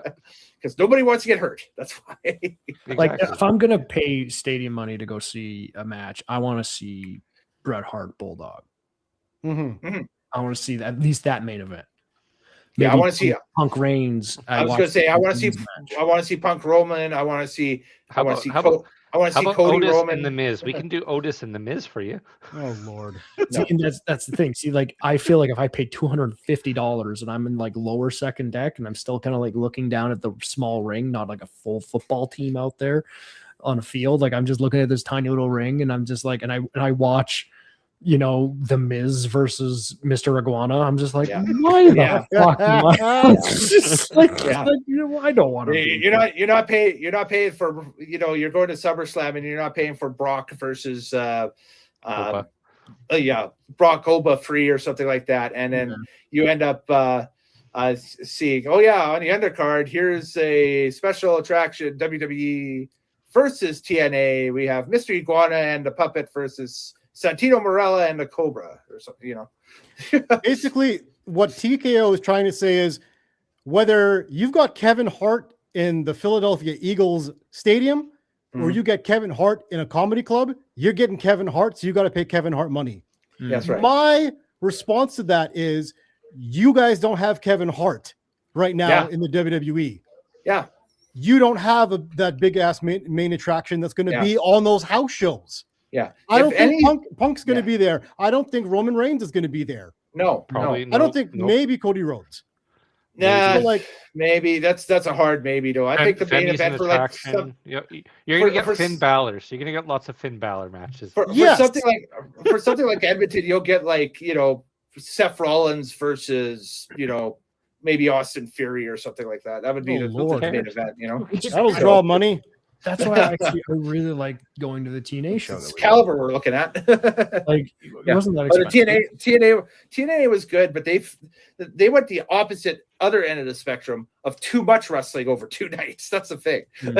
I only went to if you went to night one, you'd think it was great. Sitting through 2 nights of TNA back to back was that was much. I only did the pay-per-view. Yeah, the pay-per-view. I was like, pay-per-view was awesome though. Money well spent. I was like, that was great. I like that. It's good wrestling. Yeah, another pay-per-view match too. Yeah, the pay-per-view was good. Yes, and I was glad that you tagged along for that, Craig, just to see what a different company outside of the AEW WWE. Yeah. Well, my buddy Taylor came with me, and he doesn't watch wrestling. His little cousin likes wrestling a lot, and he's like, I went and told him, and I was like, he was like, that was fun. I liked that. That was pretty funny. Like the whole thing with the hometown man. Like he thought it was hilarious. The hometown man was great. Yeah, it's an awesome gimmick. And like that's why, honestly, like even like to other things, like I'm a Leafs fan, but like I don't go to the game every year against the Oilers now because I'm like I can't spend that cost. No, of course not. And it's like I went to the PWHL game, the Boston versus Vancouver. And for the same cost, you'd be better off now currently spending the amount of money that you would spend to see your Leafs play in Edmonton. The better option for you would be to buy a plane ticket, fly to Anaheim, and see the Leafs face off of Anaheim because of the recent history now. Well, yeah, probably about some. It'd be cheaper. It'd be cheaper. It's a bunch about it. It's cheaper. But it's the fact that like I remember going to the PWHL game and I thought, you know what, it was great hockey. Like Boston was way better than Vancouver. They were one of the top teams this year, but like those ladies are the best in the world, and it was great. And I was like, man, I paid like $80 and we're down by the glass, and it's good hockey. Yeah, there's all these kids there, and there's like, I'm like, we need, and I was like, I want our own team. I don't want to cheer for the Toronto Scepters. I want to cheer for an Edmonton PWHL team. Well, that's not going to happen anytime soon. Not going to happen anytime soon. But I was like, we are denied. Okay, but I just want to go back to the point a little bit. Nothing feels better than feeling like you got your money's worth because you're probably going to spend your money there again. Yes, absolutely. Nothing feels worse than feeling like you got robbed of your money because not only are you never going to spend that money again, you're going to tell more people not to spend their money. I know myself and Moorhouse are waiting for TNA to drop the on sale date for that show. I think it's coming up in November again here. And November pay-per-view, yeah, it's another pay-per-view here. So So we'll be there. Definitely, for sure. I'll go check that out again. Definitely. Yeah. Okay. Sounds good. Well, we'll get, But do you know how we'll many get that people set up. you know how many people I told never to go watch an AEW event if it comes to Edmonton? Everybody. And they that still shit was come. weak. And they're still coming. It's- Well, they it's- were. yeah, They just were. the last show drew really well here that they had. So Did they still have the one side completely open? No, Ish. it was more full than last time. it was more full than last time, but it's still, yeah.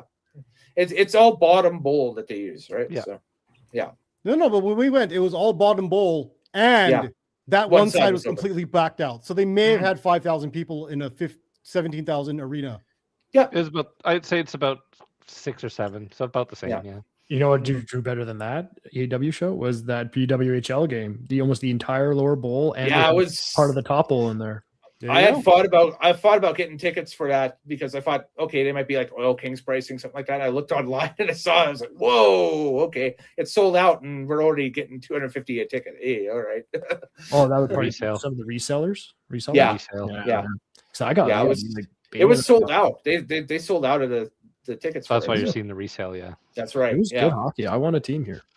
I do have a Yeah. question wrestling wise, a really quick one Mhm. before I guess we're done. Sure. Here. Yeah. One more. Now that everything in the WWE is televised or a pay-per-view or whatever, and On they don't YouTube, run whatever. house shows like that anymore, Mhm. do you think people want to really pay money to watch a house show anymore? We'll It's fun find with out. wrestling. I guess we'll see. We'll see what the in-house photos look like from these. Okay, well then what's live your events this prediction? summer. I think they'll draw probably a lower bowl here. I think they'll get probably about 6-7 foul for that. I would think. One of the reasons I think they will do okay enough is kids. Yes. Yeah. Kids, And they haven't kids- been here in a while. Yeah. and Even kids though go the in- prices are not family friendly, I think Dad will still shell out the extra bucks to go see the I want to see wrestling. Cody Rhodes. I want to see Cody Rhodes because he's like Yeah. a little kid and he loves Cody I Rhodes. want to see Danhausen. Yeah, Yeah. yeah. That's probably what they'll get. It might be Danhausen and The Miz in the main event for that. I don't know. But the thing is, the parents are the ones with the money, not the kids. So if the parents go and they don't have a good time, they're not taking their kids back. No, of course not. That can happen. Yeah. Yeah. I'm not going back to that. How many parents really enjoyed that doink match? Clowns are us versus the Kings? Is that what Yep, that one. That Yeah. classic No, doink that wouldn't match. happen. If you ever want to see that, folks, it's on the best of Nitro's pick. Actually, that's in our Survivor Series 1994 episode, which was episode 2 of this series. So, so go back You and got to check make a best episode of 2. reel of me just freaking out on stuff. That might be over the winter time of just kind of just the absolute best ofs of everybody. That's about it. I mean, be good. That'd be good Christmas break content, I believe. So Hey, who's got next pick? I believe now it goes to Craig P. Fraser, the way the wheel turns. So it's Craig's pick for the pay-per-view. So yes, you don't have to tell us now. You can wait and we'll let you know or you can let us know at a later time. So Okay. Moorhouse is ready. It'll be Moorhouse's pick after Craig. And then we will go to our very first, because I am forfeiting my pick for this upcoming round, our very first Battle of the Eras. And more information on the Battle of the Eras will be released when we do Moorhouse's pick. I got to ask something because It's 100%. Yeah, I will. Spoiler: it's 100% fan interactive. cool. Mhm. I got a question because I already know what I'm going to pick for my next one, unless we've already done it and I've completely forgotten. You can send me the private message about it if you don't want to reveal it on air. I can reveal it on air It's okay. because Shoot, cowboy. I have no memory of ever watching this. Okay. WrestleMania 2000. We've never done that one. I don't think I've ever, when I was doing pay-per-view reviews solo, I never did it on this channel. So it's Yeah, okay. because I thought about that. I'm like, wait a second. I have the video game. I remember I was like the biggest wrestling fan ever. We didn't buy pay-per-views at that time. That was- we only that got was to watch Raw. That was April 2nd or 6th of 2000 at the Arrowhead Pond in Anaheim. And it was a I- fatal four-way, and this is the peak Yeah. of WWE. Like The Rock has just done Yes. Saturday Night Live. Yeah, this is the peak of the Attitude Era right here for this. Yeah. This is the WWE is stomping everything. And it's a very forgettable pay-per-view, and I want to know why, because I've never watched it, no one's ever recommended it, and nobody talks about it. Okay, So whenever well, it is my pick again, Yeah. I'm going WrestleMania 2000.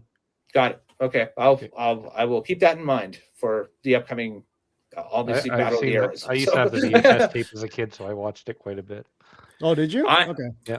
The DVD of WrestleMania 2000 goes for like an insane amount on eBay and that stuff. And I was fortunate enough to have bought that when it was brand new at Walmart for like $20. I still own it. So it's one of the rare WWE home videos that no matter what condition of it, like if I listed my copy right now for it, I could easily get probably $75 to $100 for it. Because it came out when DVDs weren't really being produced yet. That's right. Exactly. Wow. So it's a 2-disc set. So disc 1's the event with some bonus features, some behind the scenes stuff, whatever. Disc 2 is the one that everybody wants. And it's a 3-hour best of WrestleMania special. That's like the very first deep dive into WrestleMania history. And it's got interviews. It's got interviews with McMahon and with Patterson, with Briscoe, with a lot of the talent that's on roster at that time. And the other fun thing is they gloss over all the guys that are in WCW. That's right. Yeah. So there's never been a Bret Hart WrestleMania match. There's never been a Hulk Hogan WrestleMania. Yeah. Macho Man, forget it. But I'm looking forward to that because, like I said, I never did get to watch that one, and I never went back for it. They gloss over Shawn Michaels in that. Oh yeah, because he was still in his drugs and alcohol. He's still persona non grata around WWE. So they talk about WrestleMania 12 and the marquee matchup of Diesel versus The Undertaker in that one.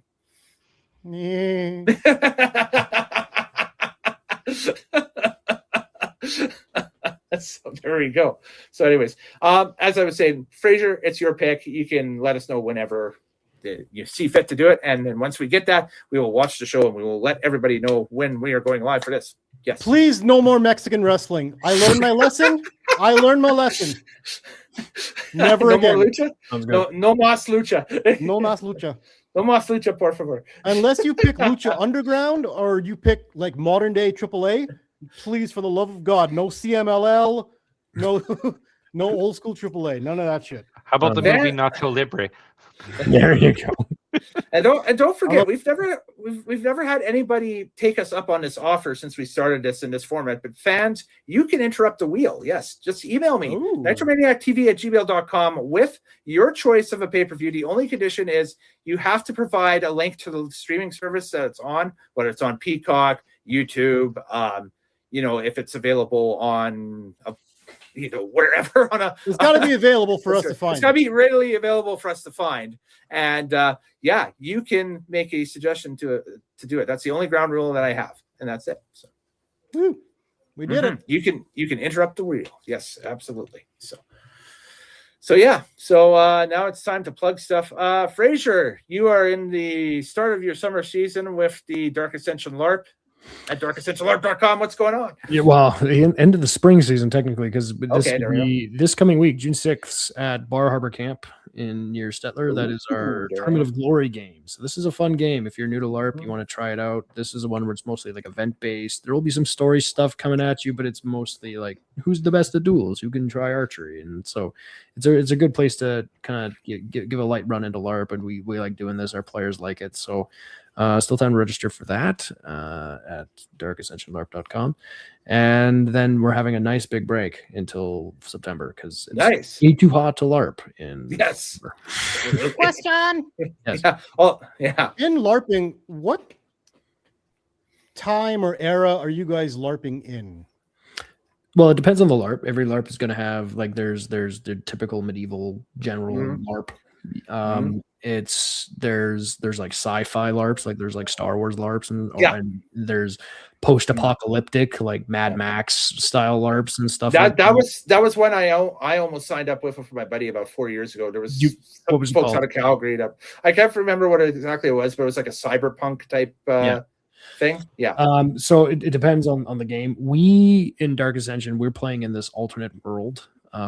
We have a year.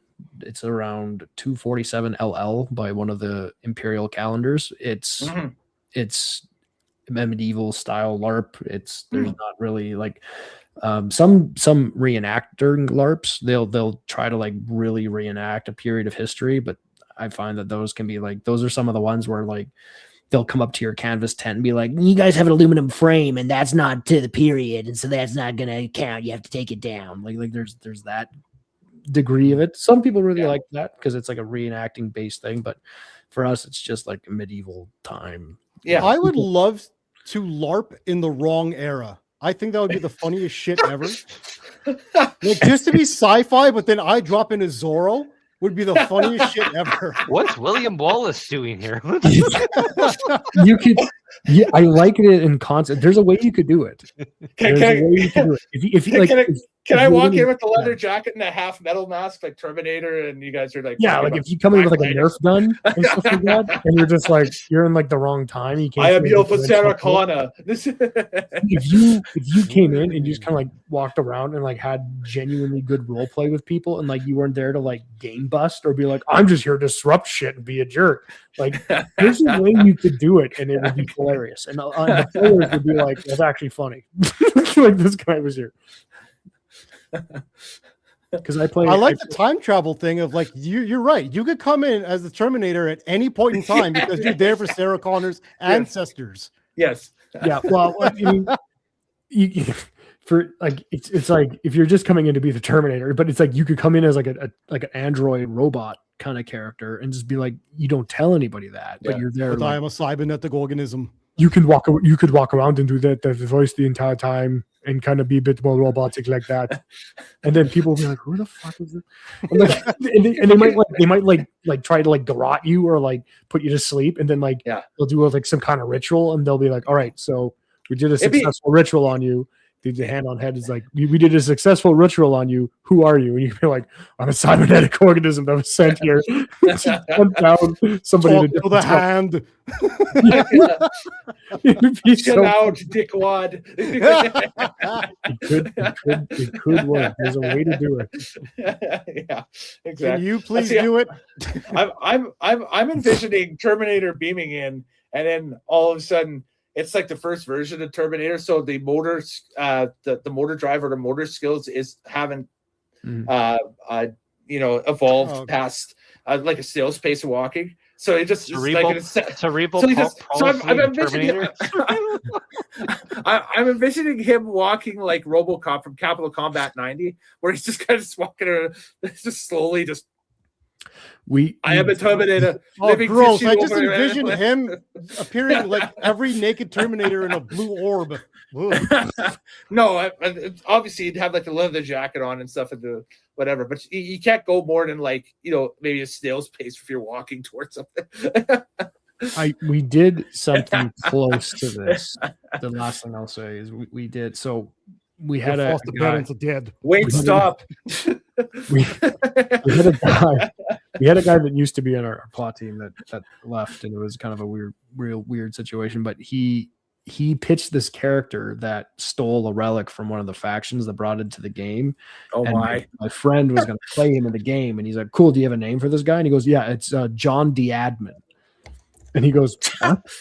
John D'Admin?" He's like, "Yes, John D'Admin." And so he looks at it and he goes, "It's just John Deadman. You just named him John Deadman. You just changed it to D'Admin. It's not Jack Lame, it's Jack LeMay." Like kind of a thing. And so so we were like, okay, so that was like way in the past. And then a couple of games ago last year, we finished early, plot was happening, and the players were still kind of feeling it. They were still in the tavern, and Mason kind of turns to me and he goes, "Should we bring out the D'Admin gang?" I was like, "Do you want to?" And so we just, for the moment, we got some of the NPCs, we threw on some different kit, and we just came into the tavern like a bunch of idiots. It was like, "Oh, my name's Brian D'Admin. Yeah, I'm a Fife."